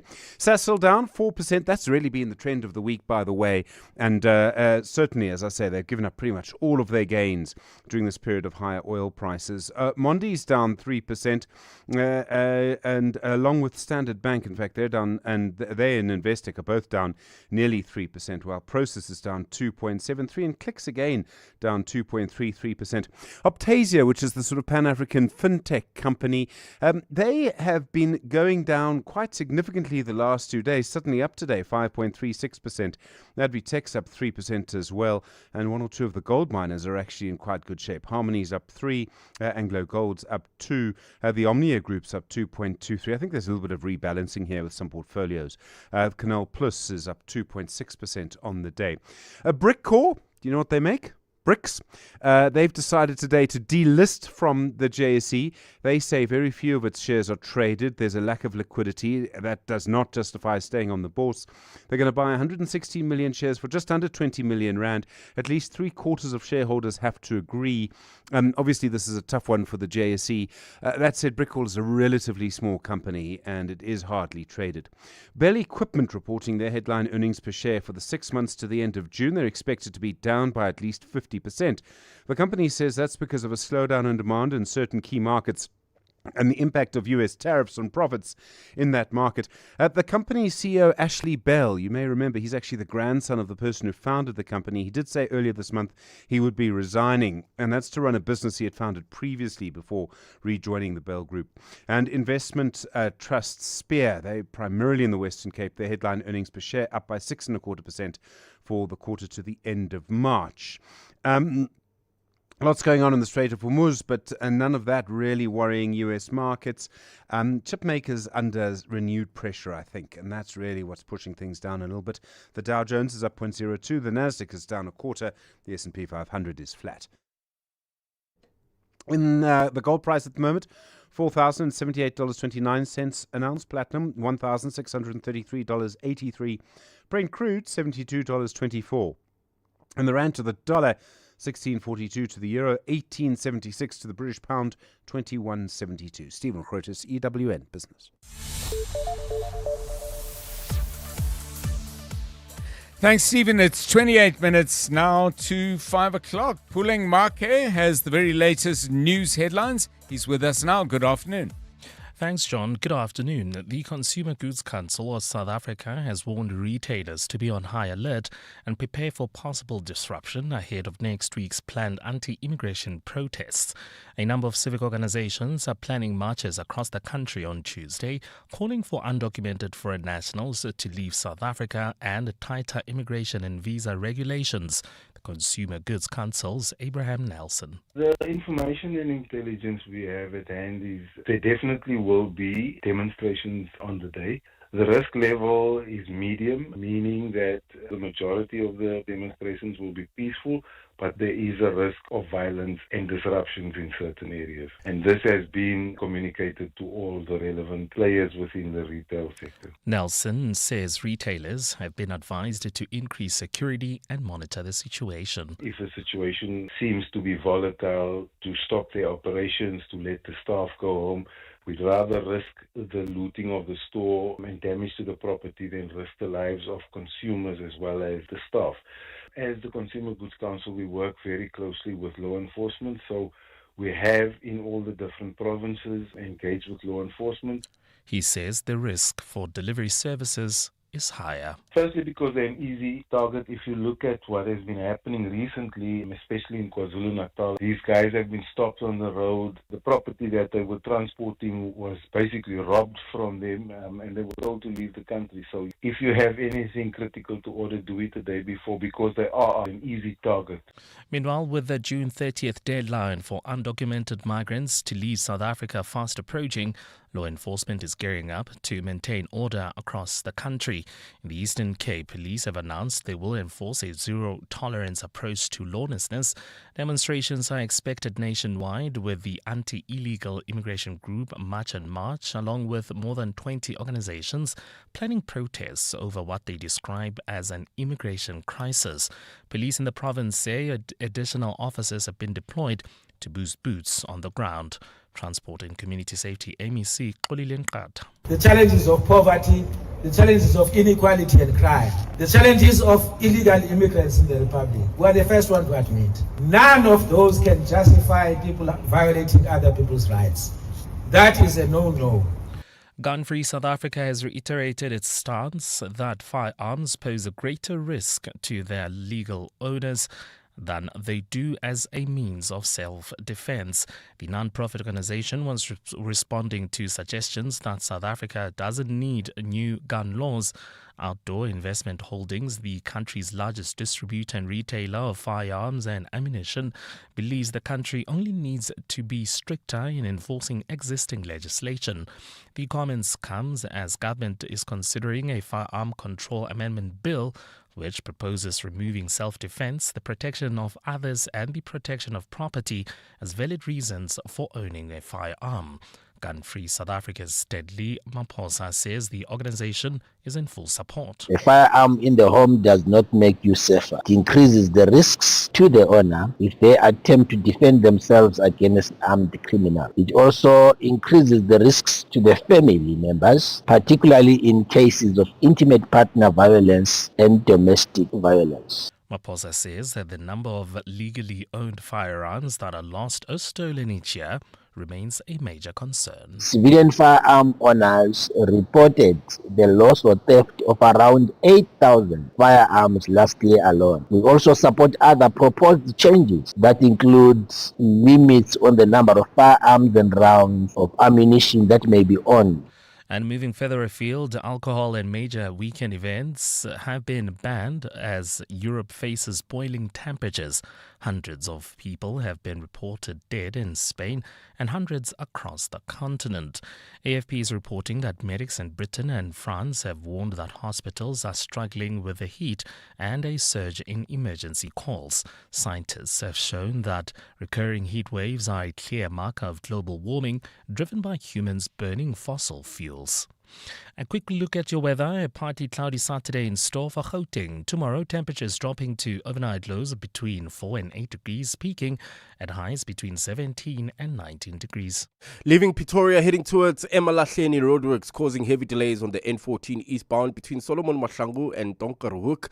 There's also slow-moving traffic in Centurion, heading towards Linwood, N1 northbound between Botha Avenue and Garsfontein Road. This is due to ongoing roadworks. Irene, expect some delays on Pierce Drive approaching Main Road. The top story in Eyewitness News, the Consumer Good Council of South Africa has warned retailers to be on high alert and prepare for possible disruption ahead of next week's planned anti-immigration protests. What's so exciting for me about this year's event is that we're going back to a place I know so well. I just haven't been there for so long. I'm so excited about going to that precinct around the CBD, the life, the people, the history that is there. All of that is what makes me so excited about this year's Walk the Talk. You should take part in this year's Walk the Talk because it's a coming together of the 702 family of a community. If you like that feeling of being part of something, of watching your children being a part of something bigger than you. That's what the 702 Josie My Josie Walk the Talk is all about. This year I'm going to walk the full 15 Ks. I want to see as much of the inner city of Joburg as I can. I want to walk it in a way I've never walked it before, and that's important for me. To enter 702 Josie My Josie Walk the Talk, go to primemediaplus.com. It's very simple. We'll see you there. I'm looking forward to seeing you there. We're going to have a great time. A tectonic shift in world rugby is coming. 12 nations, 2 groups, 1 defining rivalry. And in the biggest game of the year, England come to Ellis Park to take on the mighty Springboks on July the 4th. Expect fireworks as the Red Roses travel to the Highveld. The Nations Championship is where hemispheres collide. Get your tickets now, only from Ticketmaster. Mzansi, the excitement is building. The 130th running of the Hollywood Bets Durban July takes place on Saturday, 4 July. This year's theme, Country Allure, draws from the richness of our land. A celebration of heritage, freedom and style, inspired by our beautiful countryside. It's more than a race. It's where champions are made, stories are written, and greatness is unleashed. World-class horse racing, bold fashion, music, culture, and a day of endless excitement at Hollywood Bets Greyville Racecourse. Get your tickets now at Ticket Pro and release your glamour at the Hollywood Bets Durban July, Africa's greatest horse racing and social event. That's Thabo before he got naked. When Thabo's car broke down, he did what every manly man does best: hit things, fiddle, and hope it works. So Tabo got naked. He got comprehensive car insurance in seconds and can now call roadside assistance anytime on the Naked app. Tools down, Tabo. Cover your car and home now at naked.insure and see how easy insurance can be when you get naked. Naked Financial Technology is an authorized FSP. Get naked. 702. WhatsApp John on 072 702 1702. Good afternoon, Dr. John and fellow listeners. It's very interesting that now there's more than 5 countries that are repatriating their citizens back to their countries. But Mnangagwa from Zimbabwe, he's stood still, eh? And it's very telling. It's very telling the fact that he does not come and get his people. It's very telling. And also Ramaphosa is, every time he opens his mouth about this issue, he's just saying the wrong things. And this thing is fueling, is making people more even angry on the ground. You know, it's very interesting and it's very telling. Afternoon, Minier. The thing I miss the most are the cartoons. Casper, Voltron. Those good old days when we used to watch cartoons. Now every kid, they don't even know anything about cartoons. They're just watching this TikTok. Yeah, Cartoon Channel. I mean, I don't know how. I've never really watched the Cartoon Channel, but does it go far back and bring in some stuff that maybe kids think, well, this is a bit lame, but actually the parents end up hogging the remote and watching stuff that reminded them of when they were kids. 18 minutes to 5. EWN Sport. This EWN Sport is brought to you by Checkers. The savings scoreboard keeps climbing. The Checkers XXL Savings Championship brings you 150 million rand in weekly savings. Only at Checkers. Here's Tolakele. The EWN World Cup Desk. The latest scores, the biggest stories, and the moments everyone's talking about. Thanks so much, John. And Herb Renard says he's keen to continue as Tunisia head coach after they concluded their World Cup campaign with a 3-1 defeat to the Netherlands. He was parachuted into the tournament after Sabri Lamachi was sacked following a 5-1 defeat to Sweden. However, it wasn't enough to turn their fortunes around as they became the 5th African team in history to exit the tournament having lost all their group games. For Sweden, it's a wait-and-see game to find out who their round of 32 opponents will be after they concluded their pool stage campaign with a 1-1 draw with Japan. Anthony Alanga scored for Graham Potter's side, who finished 3rd in Group F and could play either France, Norway, Germany or Switzerland. You can second guess until we know. We won't know. We have to probably recover the players first and make sure that physically we're in a good place for whoever we play. We've got to be on our toes in terms of logistics. That's the fun part of the tournament. As I said, if you'd have said to me when we first came that that would be the challenge we face, I would have absolutely taken it. So we're looking forward to it. 6 more games are scheduled this evening, including Senegal up against Iraq while Norway take on France. Star Solbach and Cesar Bleu continue to be the blueprint for national teams to follow, having reached the final of the last 2 World Cups. They have been able to go into Game 3 in the group stages, rest some players and maybe play in a certain other way. That has led to them, obviously, they have a great manager, great players, but they have also been smart, I think, in how they attack those challenges. And that's why they have been won it once and been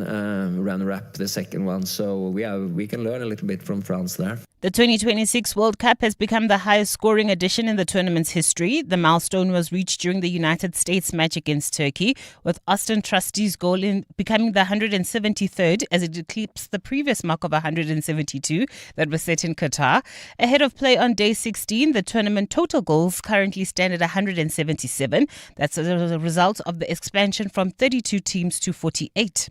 For South Africans, they're patiently waiting for Sunday's last 32 clash between Bafana and Canada. Jesse Marsh admits he's concerned about his team's form, having lost to Switzerland in their final group game. We're still developing an understanding of what the best games are like against the best opponents, and we got to do it quickly because we're going to be in the knockout phase, which is exactly where we wanted to be. We wanted to be here in Vancouver, but we still have a massive opportunity to find a way to push for the next match and find a way to still electrify the nation, even though it'll be from Los Angeles. Tolagile Mganga, Eyewitness News Sport. From kickoff to the final whistle, this is the EWN World Cup Desk. The savings scoreboard just keeps climbing. The Checkers XXL Savings Championship brings you 150 million rand in weekly savings on deals like Jacob's Kroning or Gold Instant Coffee, 200 or 230 grams, any two for 299 rand. Save 101 rand. And Baby Soft 2-ply white or quilts toilet rolls, 18 per pack for 249 rand. Valid until 28 June. Only at Checkers.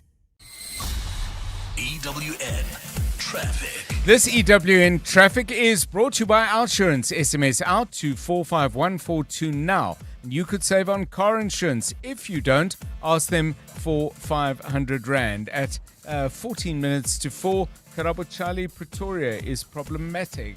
Yeah, that's if you're leaving the Tshwane area heading towards Emelahleni. There's roadworks causing heavy delays. N14 eastbound between Solomon Mahlangu and Donkerhoek Centurion. There's also slow-moving traffic heading towards Linwood. N1 northbound from Boerta Avenue all the way to the Garsfontein off-ramp. This is due to ongoing roadworks. Irene, expect some delays. Now, Maypiers Drive, this is heading towards a main road, while in Ekurhuleni, Kempton Park, traffic is crawling on CR Swart between Calvin and Zurfontein Road, while in the southwestern townships, there's a slow-moving traffic. Actually, expect about a 30-minute delay in El Dorado Park on the N12 westbound between the N1 and Klipspruit Valley Road due to roadworks. Deep Kloof, Soweto, traffic sluggish on Chris Honey Road between the N1 and the UJ campus, while in Annandale, heading towards Annandale, leaving Lenasia, traffic heavily backed up. N1 south from the N12 to the Grasmere Toll Plaza. 4 ways, traffic congested on Witkoppen Road between Douglas Drive and Winnie Mandela Drive. Sandton, expect about a 20-minute delay. M1 northbound from Athol Oaklands to the Butlu interchange, while in Alex, bumper-to-bumper traffic. That's traveling towards Bedford View. N3 south from the Butlu interchange all the way to Van Buren. For the latest traffic updates, you can also follow us on X at EWN Traffic. There's more EWN on air, online, and on the EWN app. Things people stress about in traffic. Number 52. Did the kids actually do their holiday homework, or are they going to make it my homework? Oh, the drama. Well, with the Outsurance pointsman on your route, at least the traffic is one less thing to stress about. The Outsurance pointsmen have been easing traffic congestion so we all get to where we need to be quickly and safely for the past 20 years. With Outsurance, you really always get something out. In partnership with 702, Outsurance is a licensed insurer and FSP. You're with John Perlman on 702. Let's walk the talk. 12 minutes to 5 on 702 Drive. Still to come, Randall's One Song. Looking forward to that. But before that, schools closed today, or certainly many or most of them did. And it is a real opportunity to kind of think back on school life and how it affects you and your family. Earlier this week, we had a conversation about whether you could show up on the school run dressed in pajamas. We were deeply divided on that issue. I would say it was pretty much 50-50 split down the middle. But in the course of that conversation, we got a voice note kind of on the topic, but taking us in a new direction. Let's listen. You know what, John? I think we are fast approaching a period where we will end up having head boys and head girls amongst the parents themselves. School has become so over-involving that, it's unbelievable, man. Now we do their homework. If you are unfortunate to have two kids in two different schools like myself, it's almost like a whole week having to drive into school for one meeting or another. It's become so over-involving that, it's no longer a kid's business, but rather everybody's business. I understand and I buy into the responsibilities, of our kids' education. But if we get involved in everything, I don't know if it's actually not killing the responsibility of the kids themselves. Now, but to get to the extent of actually, prescribing what parents can put on and cannot put on just for a drop-off, I think it's social overreach, honestly. Social overreach, and then an opinion expressed in one word at the end of that voice note. So just too much involved, too many messages, too many meetings, parents having to do kids' homework or get involved in that. Are schools starting to, as that caller suggested, overreach and just demand way too much of the adults who are in charge of those kids. Karabo, Charlie, you're in the thick of all of this. Let's kick off with you. I actually don't mind. I actually appreciate being overly involved because I'm one of those parents who are overly concerned and always want to be involved and know what's going on in my child's school. So I appreciate the parents meeting, being involved, being called to get involved with whatever activities. Like, for instance, when there's sports days, I'm one of those parents who will volunteer to coach. Parents meetings, I'm there to take minutes. So for me, I don't see anything wrong with it. I actually enjoy it because I know exactly where my kid is standing in his school career. So hey, and it will pass. I mean, it's not for the rest of your life. It's only for a few years. Yeah, but those years can be pretty full and pretty busy. I mean, Tolakele, you're involved with education, so I'm sure you have a view on this. I'm on the other side of it because I've done 2 student-teacher placements, and for every one Karabo, there's 9 parents that don't do that. Yes. And the teacher's expected to play the role of a friend, of a mother. You're trying to get the parents involved, but the parent is telling you, oh, I'm working this weekend. We have a family commitment. I can't come to this. I can't come to that. It's not even an overreach, John. It's just asking parents to be involved. Yes. When a teacher gives a child simple thing like, please read 1 chapter of a book, and the kid comes back and is like, no, when I got home, my mom asked me to clean this, and then we had to go to this and go to that. When is the teacher supposed to catch up when they have 20, 30 kids sitting in the classroom who also still need the same level of attention? If anything, parents need to be more accountable, because come report time, they're going, why didn't you alert me to the fact that my child is struggling? They did. You just decided to ignore the emails and the parents' meetings and the weekend extra classes because in your head, because your life is busy, there were more important things. Yes. But to the kid, this is all they have. And if they struggle now, their future is finished. 100%. Yeah, wow. Okay, so really interesting perspectives from Tolakele and from Karabo. One from the perspective of a parent, Tolakele, her involvement in teacher placements and her experience of dealing with parents. So I think we have a debate. Let's hear your view. 072 702 1702, 7 minutes to 5. Randall's One Song on 702 Drive with John Perlman. 702 Drive with John Perlman. Yeah, Randall's One Song today takes us to a very interesting time and place. The song is called Tarzan Boy, but here's Randall to share with us a little bit more about the song and who created it. Randall, welcome. We're going back to 1985. What took you there? Good afternoon. Good afternoon, John. Well, we had such a difficult week with the passing of Abdullah Ibrahim last week and our tribute to him, that I thought this week we'd have a degree of levity and a song that's not only a one-hit wonder, but is a real earworm. And I suppose I should say apologies to the listeners, because the minute they hear it, this thing is not going to go away. It's going to be with them all weekend, at least until Bafana play on Sunday. It's a one-hit wonder. It's an Italo disco song, and it's by a group called Baltimora. The interesting thing about Baltimora, they are really a studio project led by Maurizio Bassi. Mm-hmm. But if you've ever seen the video, the guy in the video is in fact the late Jimmy McSwain, who was in fact from Northern Ireland. But the story is that that's not him singing. It's in fact Maurizio Bassi himself singing, with a little bit of help from another Italo disco artist by the name of Silva Pozzoli, featured. Yes. And the song did very, very well in its original version. And then there was a re-recording of it in the 90s, which was also a big hit. And certainly that sound that you're going to hear, the kind of, the imitation of Tarzan, as it were, right, has gone on to be called the Millennial Whoop. So Okay. It's a song that, as I say, started off as a one-hit wonder, but has had quite an interesting trajectory through the 90s and right up till now on TikTok. Okay, well, we're going to take a listen. Silva Pozzoli, of course, of Dream Around fame. Here it is, Baltimora, Tarzan Boy.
just get to you.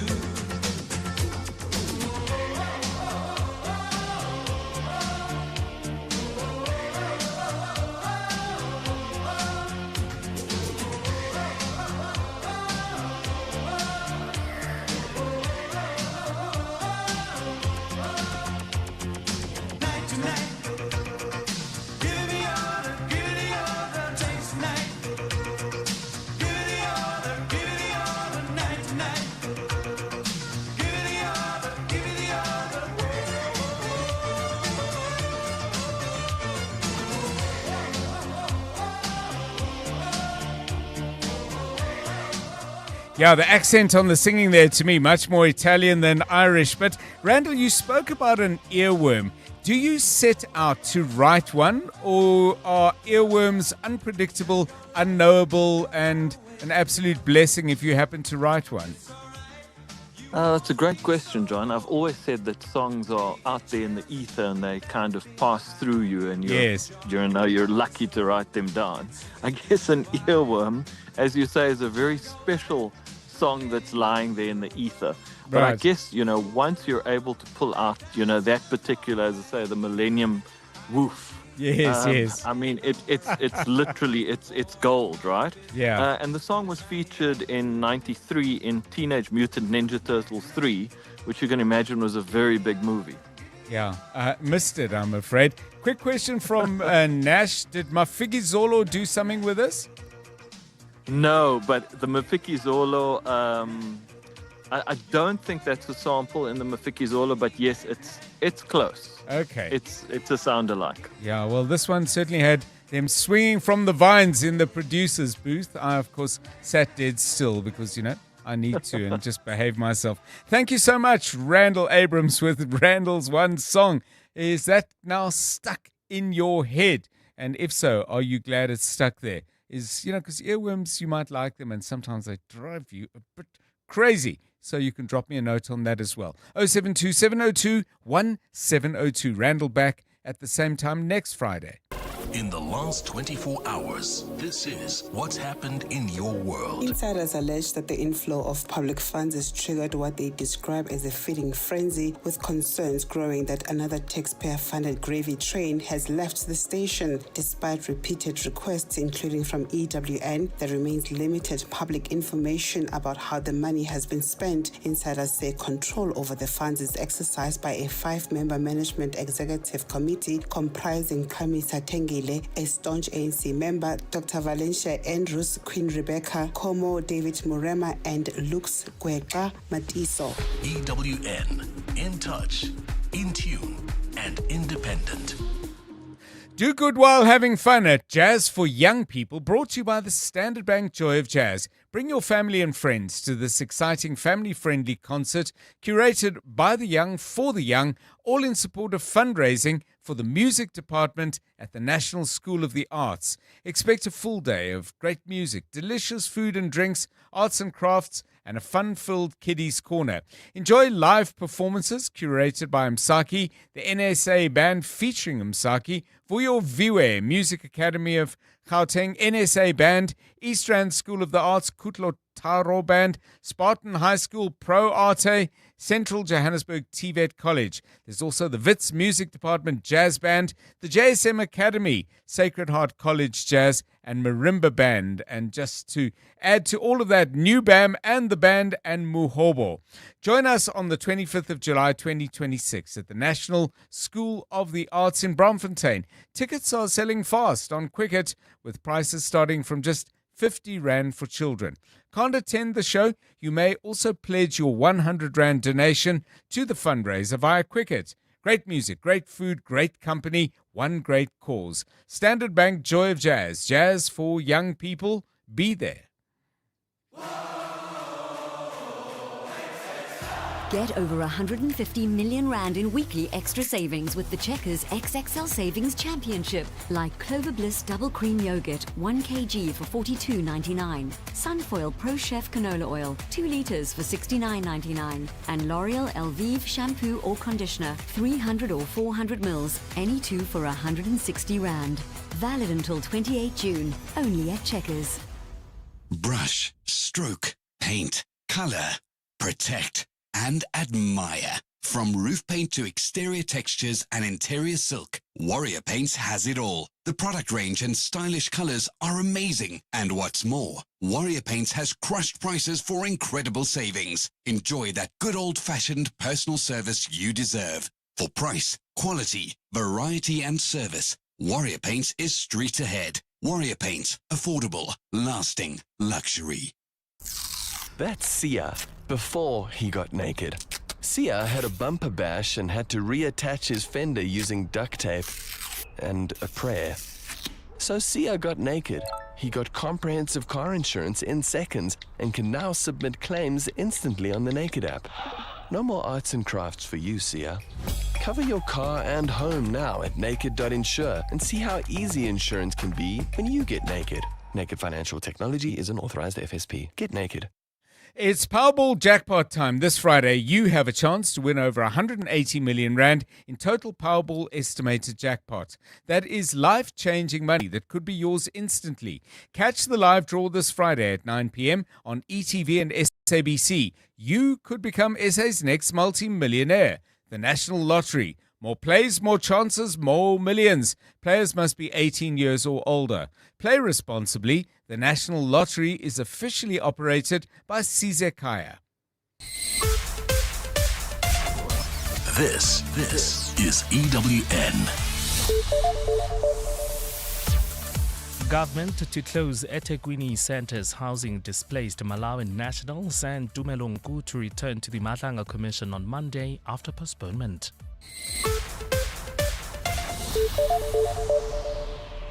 Good afternoon, I'm Puleng Make. The Interministerial Committee on Migration has announced that the eThekwini Centre's housing and processing displaced Malawian nationals will be closed down. Addressing the media, the committee says a temporary centre has been set up in a town outside Musina, Limpopo, and that nationals housed in KZN will be moved to the new centre. IMC Chair Justice Minister Mamuluko Kubai says the move will allow to fast-track the documentation and clearance process. Why move to Limpopo? The reason why we move, its Bait Bridge is easier. It's closer to the border, but it's where our law enforcement coordinated migration and also for being able to process it easy. That's why it will be easier. But also we are avoiding that we have too many pockets of people asking us to process them inside the country where it's different. So when you say at this point, then it's easier for everybody to move that way. That's why we're moving to Limpopo Bait Bridge, particularly to the border area. Home Affairs Minister Leon Schreiber has welcomed the development, saying it will ease the load on his department. Some of the challenges could relate to people having cross-border permits or passports. And we are saying let's resolve that at a location close to the border so that we at least have one central processing system in place. So I'm hoping that this intervention will give us a more centralized and coordinated manner of dealing with exactly these issues. The testimony of the alleged drug trafficker Tumelongu at the Madlanga Commission has been postponed to Monday. Ngu, who claims to be an informant that tipped Gauteng police about a truck transporting cocaine in 2021, was expected to continue his evidence today on the matter. However, proceedings were delayed after a witness asked for more time to work on a supplementary statement. The Commission has heard suspicions that Ngu may be involved in drug trafficking and in fact had a vested interest in more than 700 kilograms of cocaine found in the truck in 2021. Alfara Moshwana has more. Tumelongu had a tough day at the Madlanga Commission yesterday as evidence leaders and commissioners spent more than 2 hours grilling him. He was repeatedly questioned about the 60,000 rand found in his car during a 2021 drug bust, but could not provide a clear explanation for what the money was intended for. Is the petty cash the 60,000 rand or is the petty cash something else? The 60,000 rand. Petty cash 60,000 rand for an individual? No, not for an individual. Mr. Nku, who is an individual, he calls 60,000 rand petty cash? No, Chair. It was petty cash for the company. It was not my money. There have been allegations that the money was intended to pay off certain police officers to help him gain access to the drugs. Nku has now agreed to supplement his evidence and will return to the Madlanga Commission on Monday to present his additional testimony. Alfa Ramshwana, Eyewitness News, Pretoria. The Independent Directorate Against Corruption says none of the accused who appeared in the Pretoria Magistrates Court today in connection with the 228 million rand SAPS tender have approached the state to negotiate plea deals. This comes amid potential fresh charges being added to their sheets and additional arrests. Suspended National Police Commissioner Fanima Semola faces corruption-related charges along with other senior police officers for their handling of this tender process, as Dimakadzo Leshuru reports. The disclosure comes as the state awaits the court's decision on the plea and sentence agreement with alleged kingpin Vusimuzi Cat Matlala. The state says Matlala has already provided valuable information that could see additional charges being added against these allegedly corrupt officers.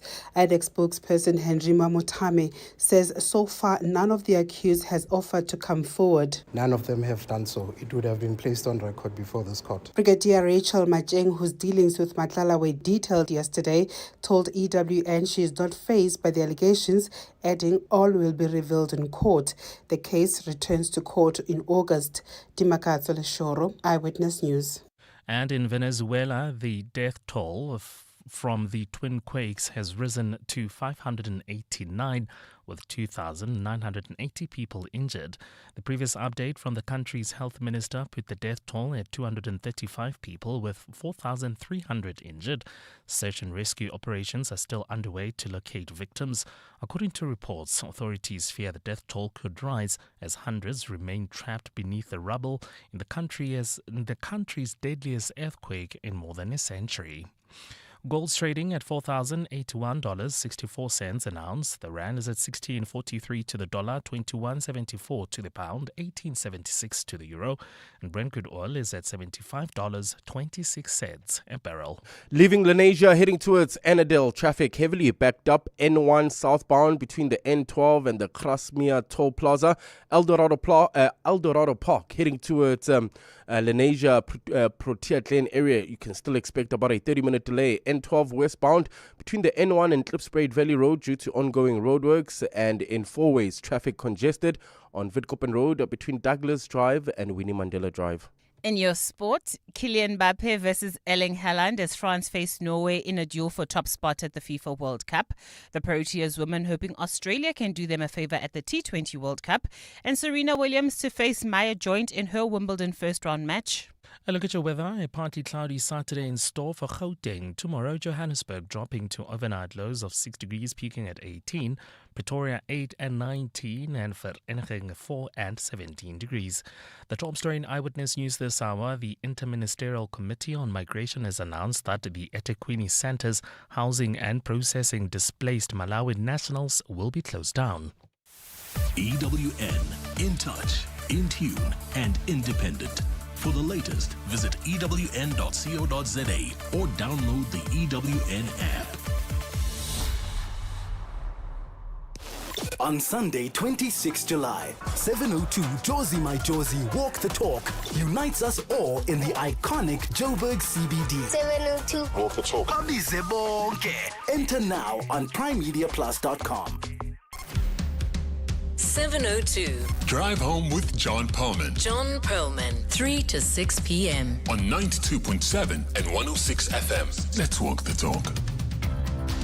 7:02 Drive, it's 5:10. If you're making your way home, we'll get you home as quickly and safely as we can. And hopefully you've got a wonderful weekend lined up. Maybe wonderful is busy and seeing friends and doing interesting stuff. Or maybe a little bit like me, certainly today at least. A wonderful weekend is a little bit quieter, just some chill time and some opportunity to put my feet up. But whatever it is you've got planned, I hope it's going to be good.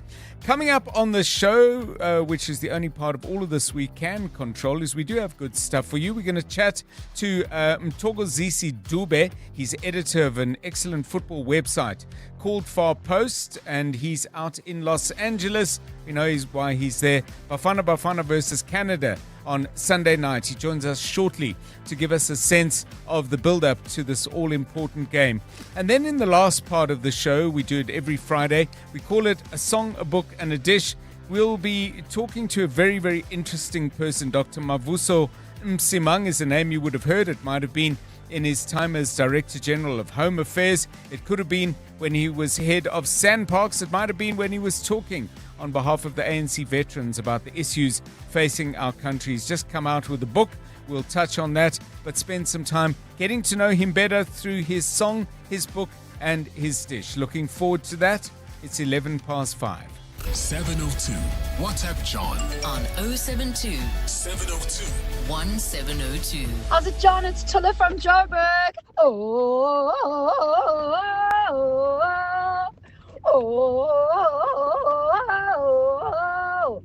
I'm yodeling all the way this Friday afternoon, and wow, I love that song. Thanks, Randall. Oh, jungle life. Have a nice weekend, everybody. Thanks for a great show. Hey, Ndade John and team, how are you guys? Percy here in Kempton Park. Well, I must say, Randall is quite right. This song is going to be sticking with me the whole of this weekend, which reminds me actually of a local song. I think Mafiki Zolo has a song that has the same hook. I'm not going to even attempt to sing it, but yeah, I think Mafiki Zolo has the same hook. Percy in Kempton Park. Have a lovely weekend, guys. Yeah, we asked Randall about that, Mafigizolo hook. He said, no, he thinks it's slightly different, but when we were hearing now that with great confidence that actually it is in the Mafigizolo song, I got two Karabos nodding their heads with absolute conviction and enthusiasm, both Chali and Malapile.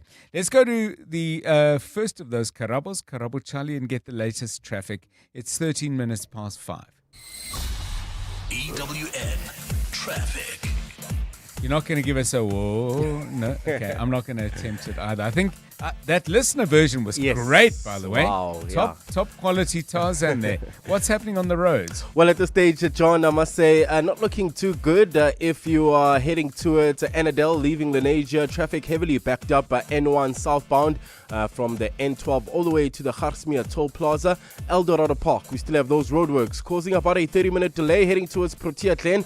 That's on the N12 westbound between the N1 and Klipspruit Valley Road. A deep flow of traffic remains sluggish on Chris Honey Road between the N1 and the Soweto UJ campus. Four ways traffic congested on Witkoppen Road between Douglas and Winnie Mandela Drive, while if you are leaving Sandton heading towards Midrand, expect about a 20-minute delay. M1 North from Ethel Oaklands to the Betlu interchange. Alex, bumper-to-bumper traffic on the N3 southbound, that's heading towards Bedford View.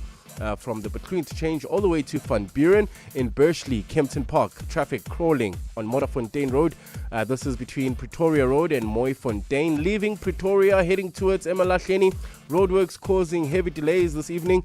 This is on the N14 eastbound between Solomon Mahlangu and Donkerhoek. And finally in Centurion, slow-moving traffic, N1 North from Boerta Avenue all the way to the Garsfontein off-ramp. This is all due to roadworks. If you come across any other traffic issues, kindly WhatsApp us on 072-702-1702. There's more EWN on air, online, and on the EWN app. Bongani Bingwa, 702 Breakfast. Weekday mornings, 6 to 9. I'm sorry I can't come to work today. I'm feeling a little under the weather.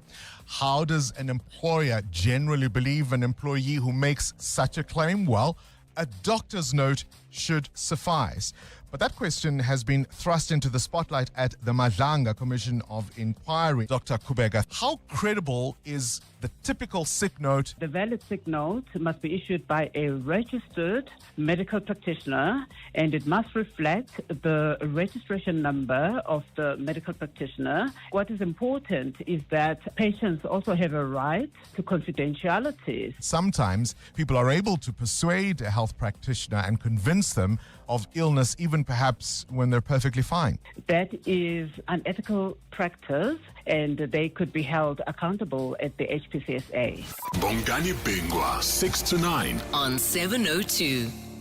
If you've got a small dog, you'll know they live big lives. But did you know that smaller dogs have unique needs and can benefit from eating a food specially tailored to these needs? That's why Hills Pet Nutrition has developed expert science-backed nutrition to help small dogs live their best lives. Whether for overall well-being or to address a specific health issue, there's a Hills food for your dog. Hills is available at your vet, pet specialty store or online. Hills Pet Nutrition. Science does more. This winter is a cold one, Mzansi. Keep the heat in and the cold out with Cash Build. Save on electricity and keep your home warm with our top quality ceiling insulation. Plus, upgrade to our energy efficient geysers and geyser blankets to keep your water hot for longer. Don't turn into an ice block this winter. Visit your nearest Cash Build store for quality insulation and energy efficient geysers. Cash Build. You know when your people are giving their best, not because they're pushed or pressured, but because they feel supported. And support is making sure they're covered.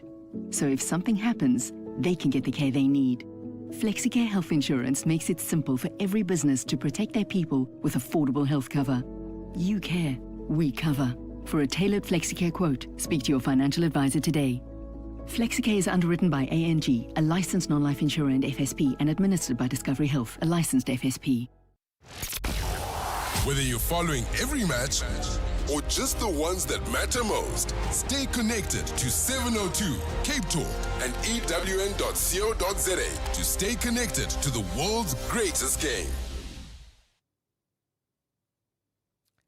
Okay, let's catch up now, or look ahead to rather, with what's happening at the World Cup on Sunday night, 9 p.m. The very first game of the round of 32. Yeah, we seem to be involved in firsts at the tournament. Opening game, Mexico well behind us now as Bafana qualified to take on Canada in Los Angeles. So the exhilaration of the win over South Korea, I'm sure, has given way to some very, very serious training and some serious preparation to take on a team that has had its shining moments in the World Cup as well. Canada losing 2-1 to Switzerland, but they looked very good in the two previous games, notably a 6-0 win over Qatar. So, what's happening and what is the news from the camp? Mthokozisi Dube is with us and he joins us now on 702 Drive. He is the editor of the website Farpost. Make sure you check it out. There's some great stuff there. Mthokozisi, welcome and thanks so much once again for giving us your time. My understanding is Bafana have opted to stay in Mexico and train where they've been training up to now. What's the thinking behind that? Good afternoon. Good afternoon, John, and good afternoon to the listeners. Look, I don't think it's the Bafana's decision. So they would have traveled to LA on Thursday, which is yesterday. Right. Yeah. But then FIFA did not give them permission to do so. So they left Monterrey yesterday morning. They flew to Pachuca. Mm-hmm. Which is their base. So they will now fly to LA today.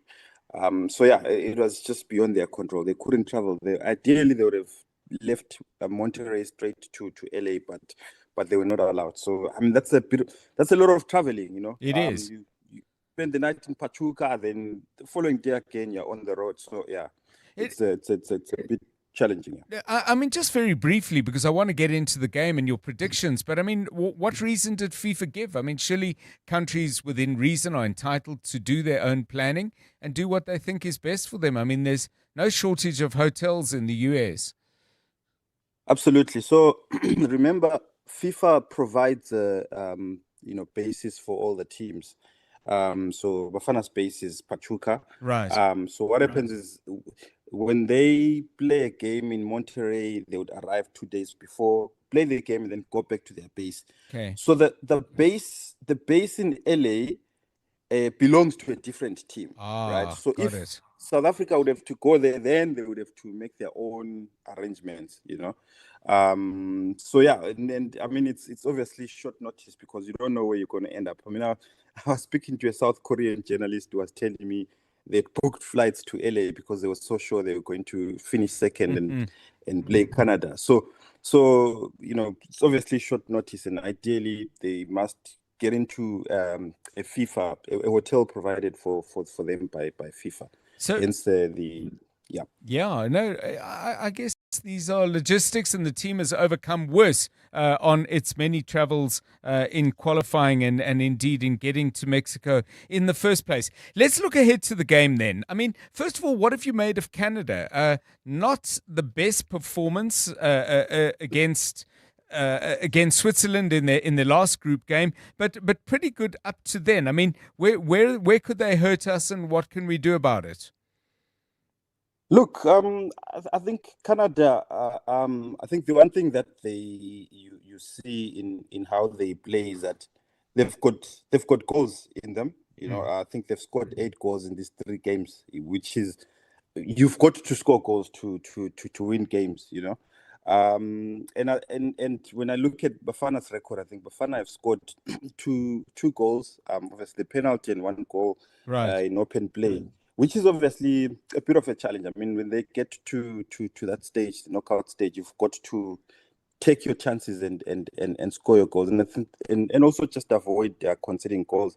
I'm glad because in the 3rd game they were able to keep things tight at the back throughout the game. They didn't concede. You look at the first 2 games, they conceded within the first 15 minutes, and I think that would be important, especially against a Canada team that gets goals.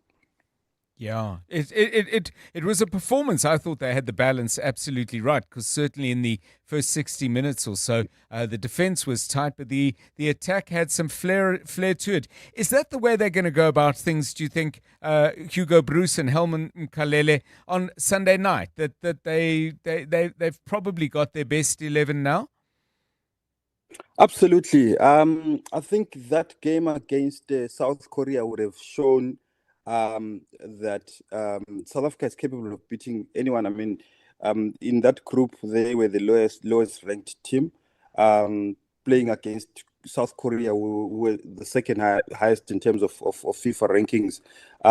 But the way the coach set up, and I think the difference was obviously that number 10 role where he played Relebohile Mofokeng. When you look at the first 2 games, the chance creation didn't create too many chances. I mean, in the game against Mexico City, I don't really remember clear-cut chances. Probably one odd chance, and then in the game against Czechia, there was 2 chances that were created. But I mean, against South Korea, there was so many chances. I mean, Tapelo could have buried 2 in the first half. You know, so I think that Hugo Bruce would have learned that he needs to play with Relebohile as his 10. The concerns that the boy is inexperienced. I'm sure by now he can see that he can play at this level.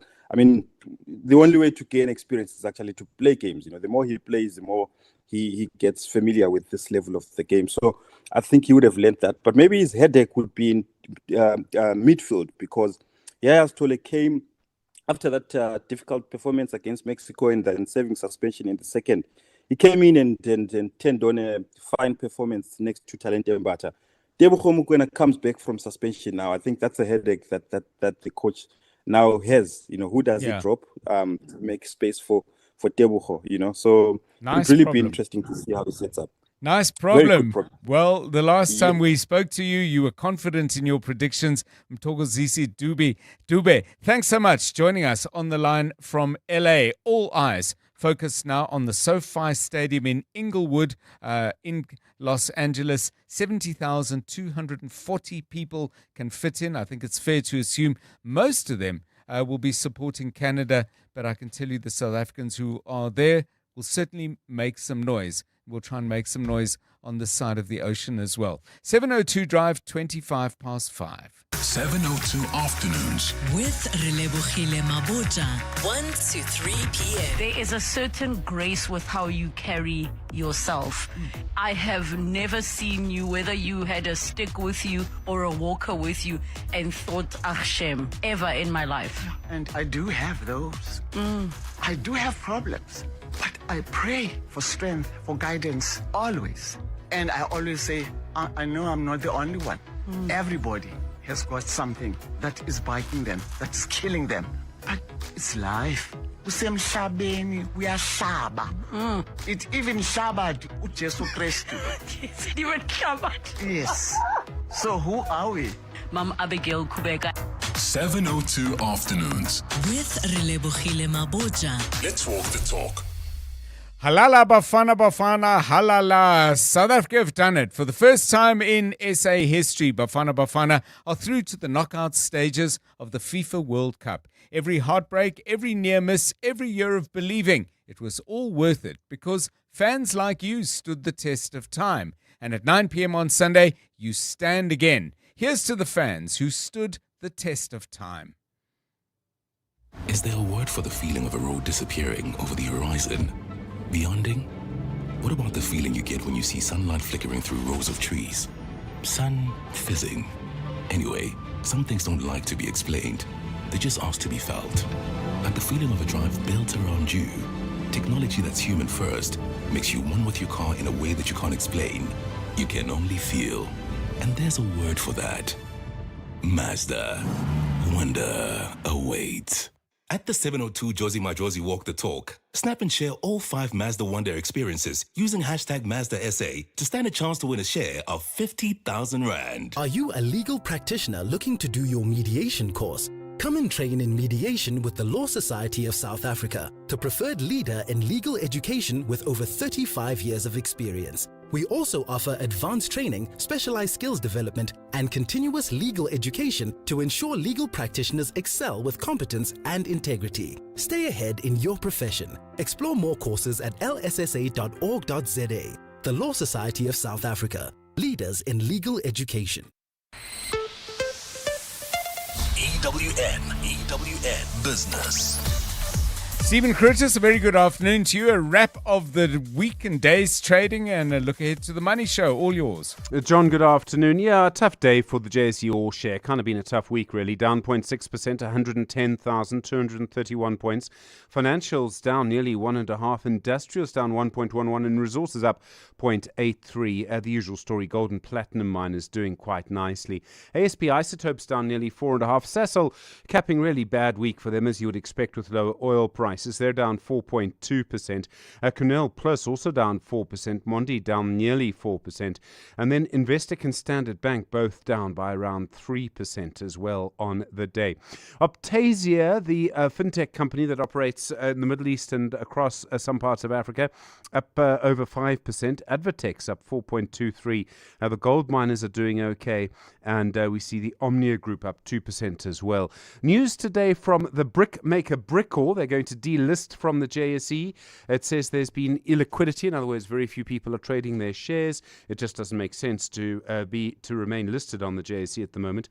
Bell Equipment, their headline earnings per share for the 6 months to the end of June, expected to be down by 50%. Lack of demand in their key markets.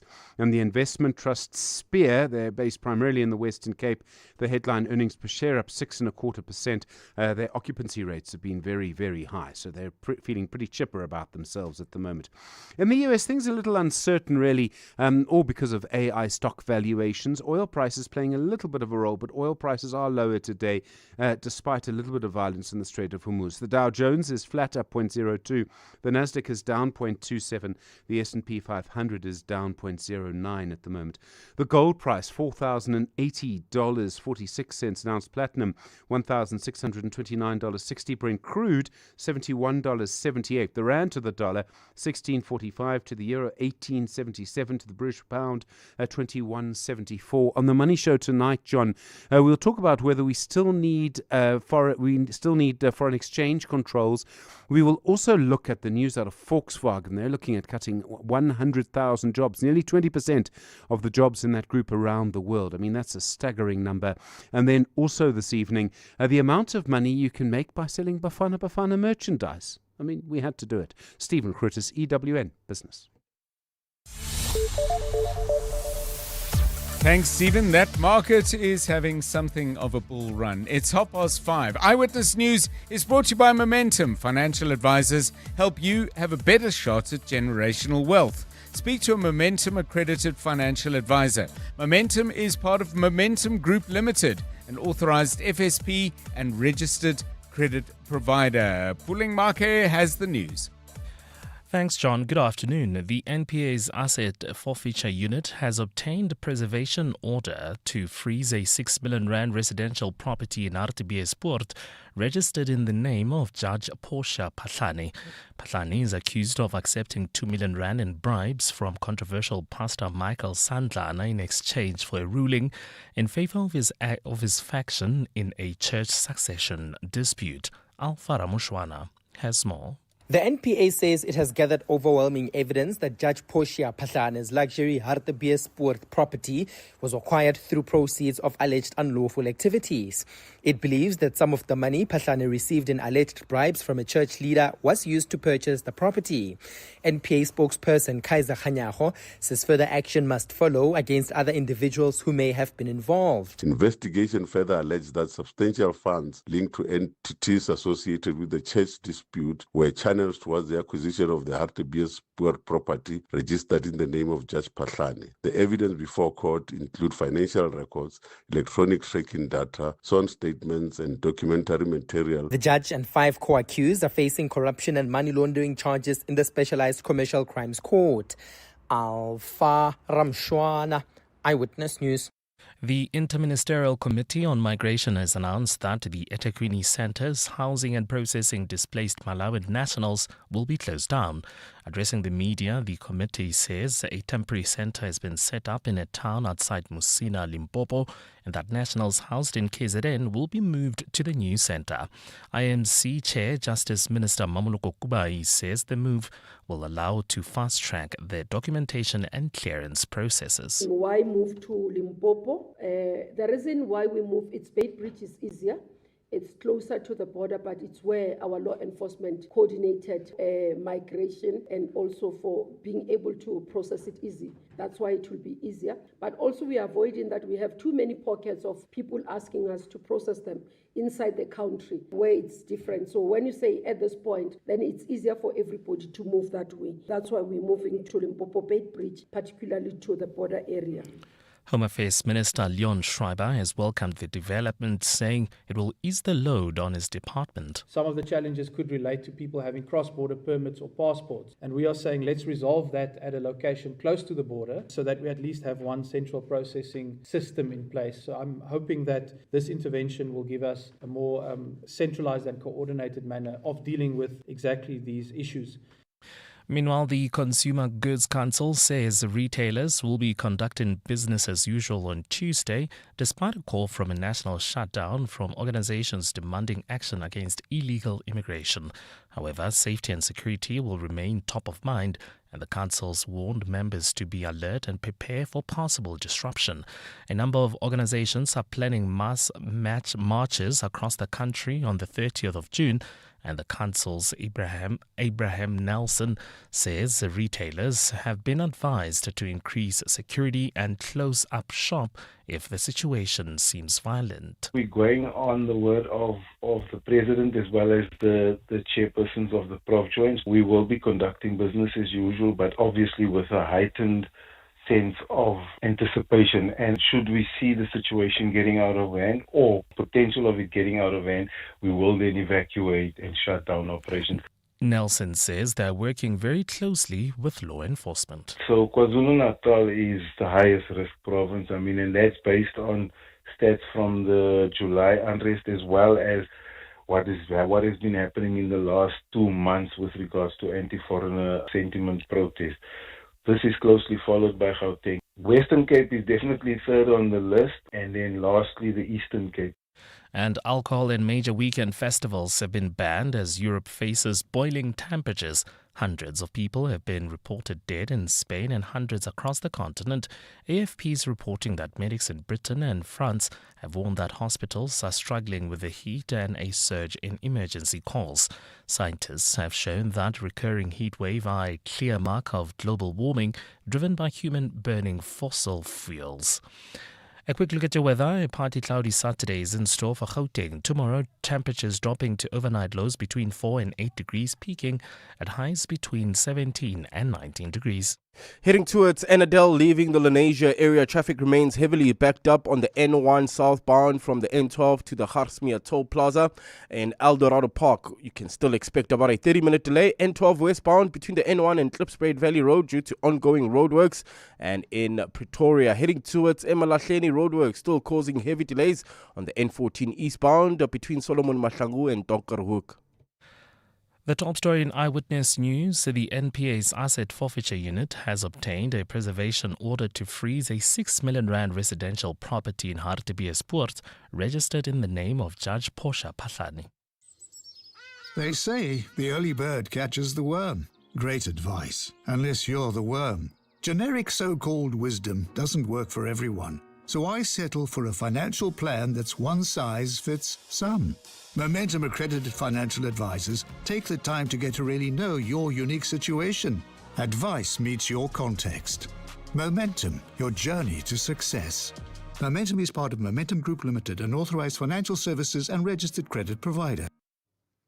If you work in marketing and you've delivered real business impact, this is your moment. The Marketing Achievement Awards, now in Season 6, is South Africa's leading platform recognizing strategic marketing excellence. Whether you're in a corporate, agency, startup or in-house team, the MAA celebrates smart thinking and real results, no matter your budget. Entries are now open, so don't miss your chance to be recognized. Visit marketingawards.co.za to download your entry kit before the 11 July deadline. The Marketing Achievement Awards, presented by Prime Media Broadcasting.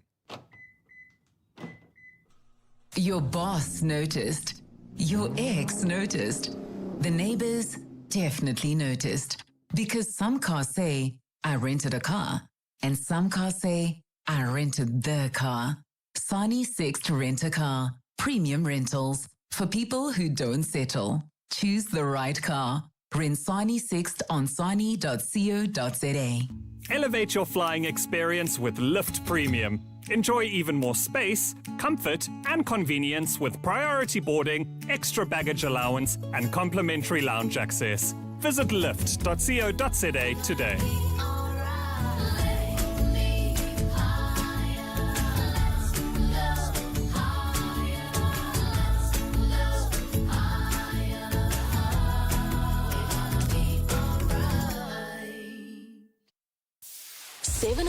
And Corporates That Care caught up with the Passenger Rail Agency of South Africa about how they're reconnecting communities through safe, reliable, and affordable rail transport. When you talk about the scholars, pensioners, youth, any customer, one of the key things we focus on is customers must feel safe in the environment. So you find not only securitization of our assets, but also our customers, securing them, making them feel safe. We've got security on the trains. It's got the CCTV cameras on the trains, our stations. So the environment we need to look at, and that is critical. Part of our secondary mandate, Ongani, is also to generate revenue of our assets. We own significant property, land, but also other assets like fiber. Visit prasa.com to learn more about their services, projects, and community initiatives. Corporates That Care with the Passenger Rail Agency of South Africa on 702. Let's walk the talk. EWN Sport. 21 minutes to 6. This EWN Sport is brought to you by Checkers. The savings scoreboard keeps climbing. The Checkers XXL Savings Championship brings you 150 million rand a week in weekly savings, only at Checkers. Tola Kele. Thanks so much, John. And Stale Solbakken has tipped Erling Haaland and Kylian Mbappe to have a similar sporting rivalry to that of Cristiano Ronaldo and Lionel Messi. That's as the two forwards prepare to face off at the FIFA World Cup this evening. Norway and France are in a battle for top spot, with both sides already through to the knockout rounds. I think that both of them will have many good years in front of them and can continue to make headlines all over the world. I'm pretty sure about that. The difference is they are two different kind of players, I think, and they are playing in different leagues. And one is playing for a big country, one is playing for a small country. So there are also differences, but I agree with you. They will continue to make headlines in the coming years as well, because they are the best in their positions. Other selected games to look forward to on day 16 include Senegal against Iraq, while Belgium clash with New Zealand. The Red Devils are in a must-win situation as they face the risk of back-to-back group stage eliminations, having drawn their opening 2 games. Brandon Michel has discussed their quest to remain in the competition as a golden generation looks to live up to the hype. We always play with confidence. It doesn't matter against which country we play, and also not that they are lower on the ranking or anything. So we have to go full tomorrow. I don't see any problems. We have to match their intensity, because that's a little bit their way of playing. And if we can match that, then I don't see any problem, because we have on paper more qualities than, with all due respect, with New Zealand. It will depend on the intensity we bring. South Africa in a shootout for the second semi-final spot with India at the T20 World Cup with one group game left. The Proteas women take on Bangladesh on Sunday, looking to build on their thrashing of the Netherlands by 88 runs yesterday. That victory made it 3 wins in a row and moved them level with India, with only net run rates separating the two. Tasman Brits was destroyer-in-chief against the Dutch as she scored her maiden T20 century to finish unbeaten in 114. Well, I'll look at the score of Bafana when we're done with our game. I don't want too many nerves on that one. You know, we take every single game serious, no matter who the opponent is. So, yeah, we're just going to go out there and try and win that game. We're not going to get run rates or anything like that, net run rates and stuff. So, yeah, just show up. But I am a bit nervous, but sometimes those nerves are good for you. That's when it shows best character to come out. And Serena Williams will face Maya Joint in the first round of her return to Wimbledon as she plays at the tournament for the first time since 2022. Top seed Irina Sabalenka begins her campaign against a qualifier, while defending champion Iga Swiatek faces Taylor Townsend. In the men's draw, Yannick Sinner starts his campaign on centre court on Monday against Miomir Kemanovic. Tolagile Mganga, Eyewitness News Sport.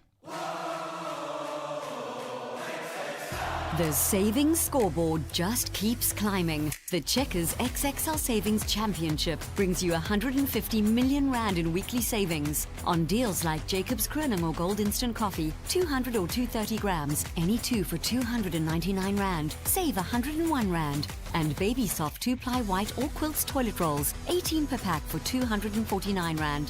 Valid until 28 June, only at Checkers. EWN Traffic. This EWN Traffic is brought to you by Outsurance. SMS out to 45142 now, and you could save on car insurance. If you don't, ask them for 500 rand. Karabo Charlie, problems in Lenasia? Let us know where they are. Yeah, that's if you're heading towards Annadale, Vereniging area. That's on the N1 southbound between the N12 and the Garsmeer Toll Plaza. Eldorado Park, we still have those roadworks slowing down traffic on the N12 westbound between the N1 and Klipspruit Valley Road. In Diepkloof, there's also slow-moving traffic on Chris Hani Road between the N1 and the Soweto UJ campus. 4-ways traffic congested.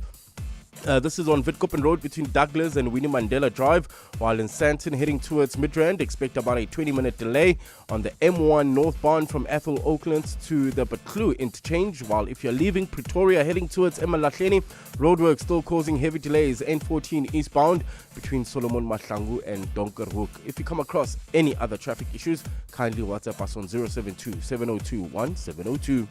There's more EWN on air, online, and on the EWN app. The Outsurance pointsmen get the traffic flowing smoothly because when you're late for gym class, you're rushed, so you skip the warm-up. And, well, you know how that goes. Fortunately, with the Outsurance pointsmen easing the traffic congestion for the past 20 years, everyone can get where they need to be quickly and safely. Just another way you always get something out. In proud partnership with 702. Show them some love online using #PointsmenLove. Outsurance is a licensed insurer and FSP. Clement Maniatella. Weekday mornings, 9 to 12. 9 to 12. Any ambassador who goes to a country wants to represent their country's interests, whether those interests differ with the host country or not. That's your job, whether you like Brent Bozell or not. If he's raising things that are in the best interest of America, then we've got to respect that's what he's here. But also, you want to strengthen ties, try and build a stronger relationship between your country and your host country. And in this case, I just feel like we're dealing with drama after drama about how he is handling issues. So you can't come and tell us, oh, why is the deputy president of this country in Beijing, when your own president went to Beijing on a state visit, took his billionaire friends and family with him. How dare you want to question our deputy president who is in Beijing now? Clements Manyatela. 9 to 12 on 702. It's Powerball jackpot time this Friday. You have a chance to win over 180 million rand in total Powerball estimated jackpot.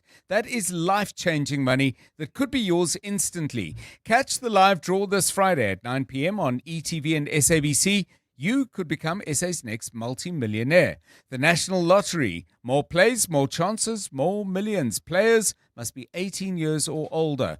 Play responsibly. The National Lottery is officially operated by Sizekaya. Just Andalex it.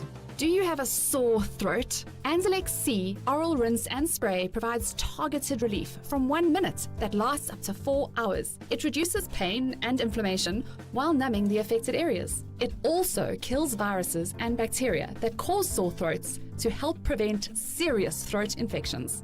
Andalex, South Africa's #1 choice for sore mouth and throats. For more information, speak to your healthcare professional. Just Andalex it. Andalex, a proud sponsor of The Masked Singer Season 3. John, where are you rushing to? Sure, I'm off to SARS. I need to check if I must file. Wait! SARS sends auto-assessment notices from 1 to 12 July. Done. Just like that? Yes. If you get a notice of assessment, check it. If it's correct, you're done.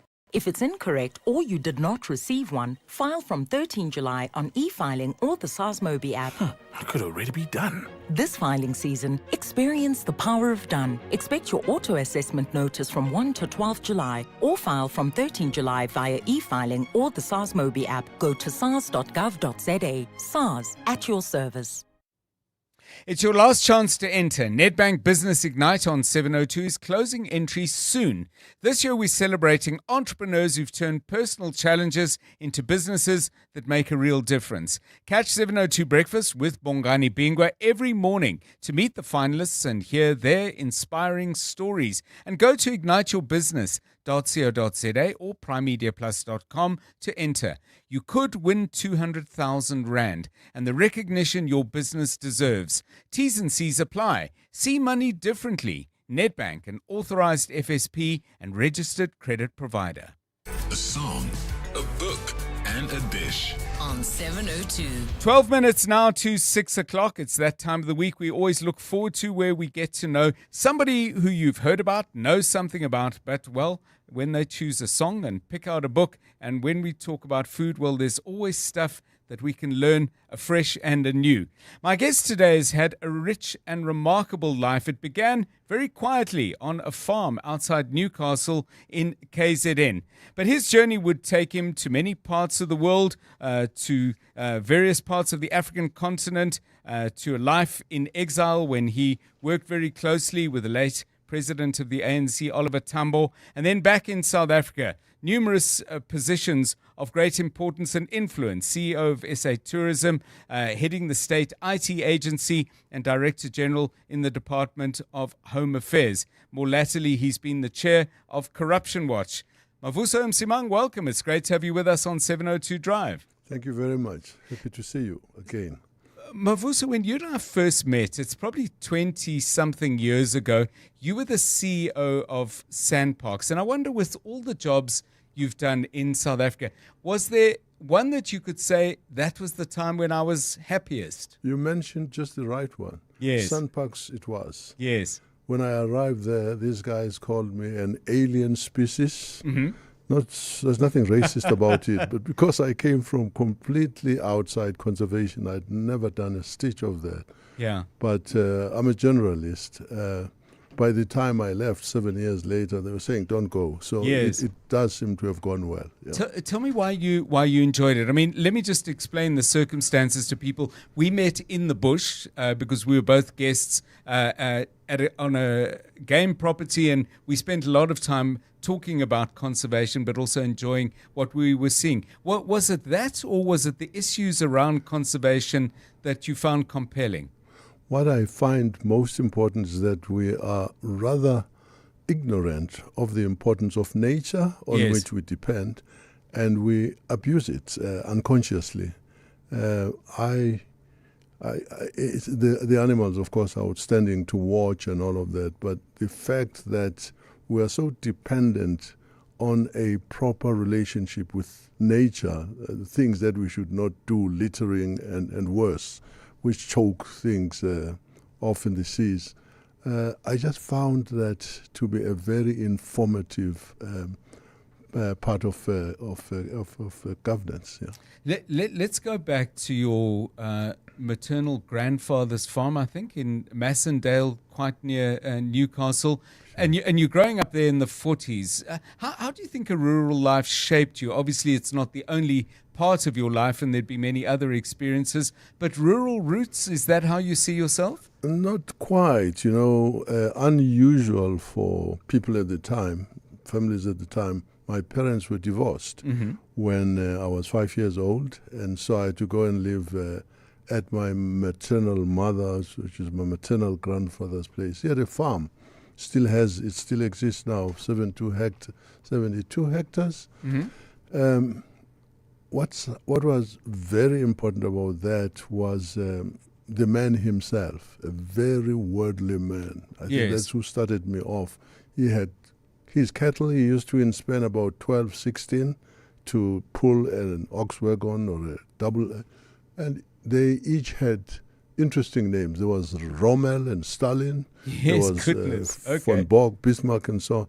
So that introduced me into things to do with the world. So to a certain extent, you could say that exposure to him rather than the farm life made me who I am, You had a long time in exile. We're jumping around a little bit in the chronology, but you went into exile in 1963, very early on, and it was a long time before you would come back. You worked very closely with O.R. Tambo and other people. Spent time in Moscow, where I assume you got used to being cold, or maybe you didn't. But if you look back on that part of your life, and I'm talking about a long timeline, but was it a time mainly of sort of loss and longing? I know you would have been busy and very dead set on your role and your purpose, but how do you think that shaped who you became?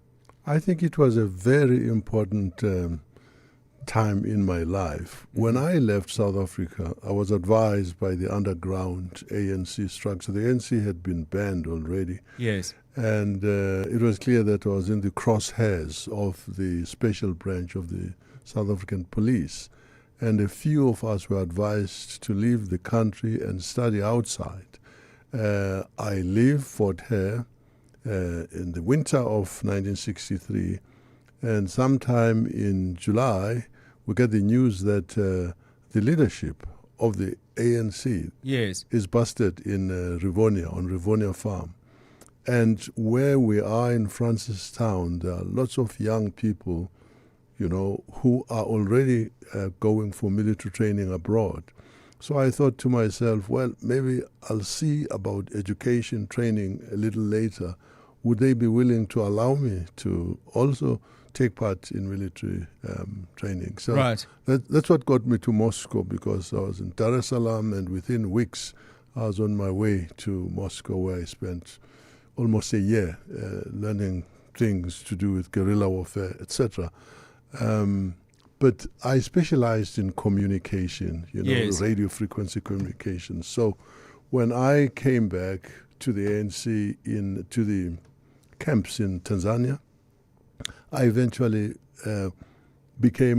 was given the responsibility of taking charge of MK Communications. And that took me to the High Command. And at a certain time, we were working with ZAPU of Zimbabwe, when we were trying to find our way back into South Africa. And that was a very exciting time, difficult, very, very difficult to come back home. But you just felt that you were learning how to be on your own. So one thing you wouldn't have found in Moscow would be Amasi, which you've described as your favorite dish. Tell us about that. Is that your farm roots? Was that something you often had when you were with your grandfather in Massendale? I've always loved amasi. I don't know whether yogurt translates to amasi. It's a bit different. Different, I think, and, yes. They treat the milk in a particular way and put it in a calabash and open a little hole at the bottom, and what remains is really phenomenal stuff. And when you use sorghum to mix it with instead of bread, oh my God. As they say in Zulu, you wouldn't give it to a blind old woman. And I'm sure you grabbed some as soon as you got back, in an ample supply. I want to turn to books, because the book you've chosen is by a Ghanaian author, if I'm correct, Kwei Armah. It's his debut novel, The Beautiful Ones Are Not Yet Born. You tell us why you chose that book and why it has a special place for you. Well, it was published in 1968. We are following here in South Africa pretty much what happened to Ghana and other countries after independence. There was corruption, and in spite of against the promises that had been made, this young man, Amba, finds himself running into issues of moral decay, clear corruption, abuse of funds, and he is very disconsolate. And as he is still grappling with these things, somebody says, well, the beautiful ones are not yet born. They are going to fix this thing. And that book is a very severe critique of corruption during Nkrumah's time and after. And you've written your own book, a collection of essays reflecting on your journey, but also the journey the country's gone on. Briefly, if you can, I mean, was it difficult writing? Was it quite freeing to write and publish, or was it quite painful at times? It was very uncomfortable to have to do it, but I thought I had to do it. I had finished my work, my duties as a civil servant, and I was retired. And I had waited long enough not to mess up with, politics while you were in the civil service.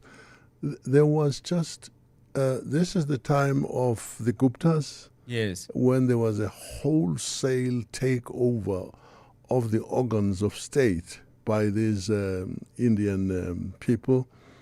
And it was clear that growth in the economic growth was really declining. And things were really, really bad. Institutions were being severely, what's the word? It's one thing to steal money, which is very bad, but to destroy institutions by putting incompetent people and frauds that's what drove me to write. And the book is called Between Hope and Vigilance. Let's finish off, Mavuso Msimang, with your song. And you've chosen an absolute beauty from 1973. And you've said in the notes you sent us, I've loved through the decades, Midnight Train to Georgia. Tell us more. Well, this guy was living in L.A. Yes. And life was a little bit difficult in the towns. He came from Georgia. Yeah. And he couldn't cope anymore. And too much for the man. He would go with his girlfriend, or was it wife, and take the train to Georgia. It's just a phenomenal tune, isn't it? So everything. There was a time when he thought he might make a fortune in L.A. It proved different. And but when you've seen Gladys Knight and what are they called? The Poops, yeah. Oh my God, it's a beautiful song. Anyway. It's a wonderful song, and it's a wonderful way to conclude. Mavuso Msimang, thank you so much for sharing with us your song, your book, and your dish on 702 Drive. Let's enjoy Gladys Knight and take that midnight train. Said he's going back to a simpler place and time. Oh, yes, he is. Now be with him. I know you will. 702 Drive this week has been produced by Jonathan Fairburn and Rifue Litsua. Karabo Malapile is our technical producer. We have a big game on Sunday night. I think we're going to win it. I hope we do. I'm John Perlman. Good night. He kept dreaming, ooh, that someday he'd be the star. Superstar, but he didn't get far. But he so found out the hard way that dreams don't always come true. Oh no, so he burned down his home. And now, The Money Show. With Stephen Grootes, live on 92.7 and 106 FM. Streaming on the Prime Media Plus app. And DSTV channel 856. The Money Show with Stephen Grootes is brought to you by ABSA Rewards. Get double cash back when an African team scores and wins at the FIFA World Cup 2026, courtesy of Visa. T's and C's apply. Good evening. On your Money Show tonight, reports out of Germany tonight say VW is looking at retrenching over 100,000 people as it battles to deal with the new generation of cheaper Chinese and Indian cars. In an era of cryptocurrencies, we find out if we still really need foreign exchange controls. And as we prepare for Bafana Bafana's massive game on Sunday night, how big is the market for their shirts, jerseys and vuvuzelas? All of that to come, but first, the very latest Eyewitness News. Good evening, I'm Puling Make. The Interministerial Committee on Migration has reiterated that June 30th remains a normal working day despite planned protests against undocumented foreign nationals. Speaking at the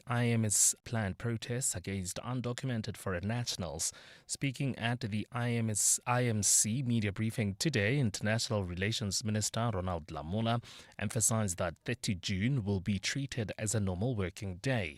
Lamola says foreign missions operating in the country are expected to continue carrying out their duties as usual.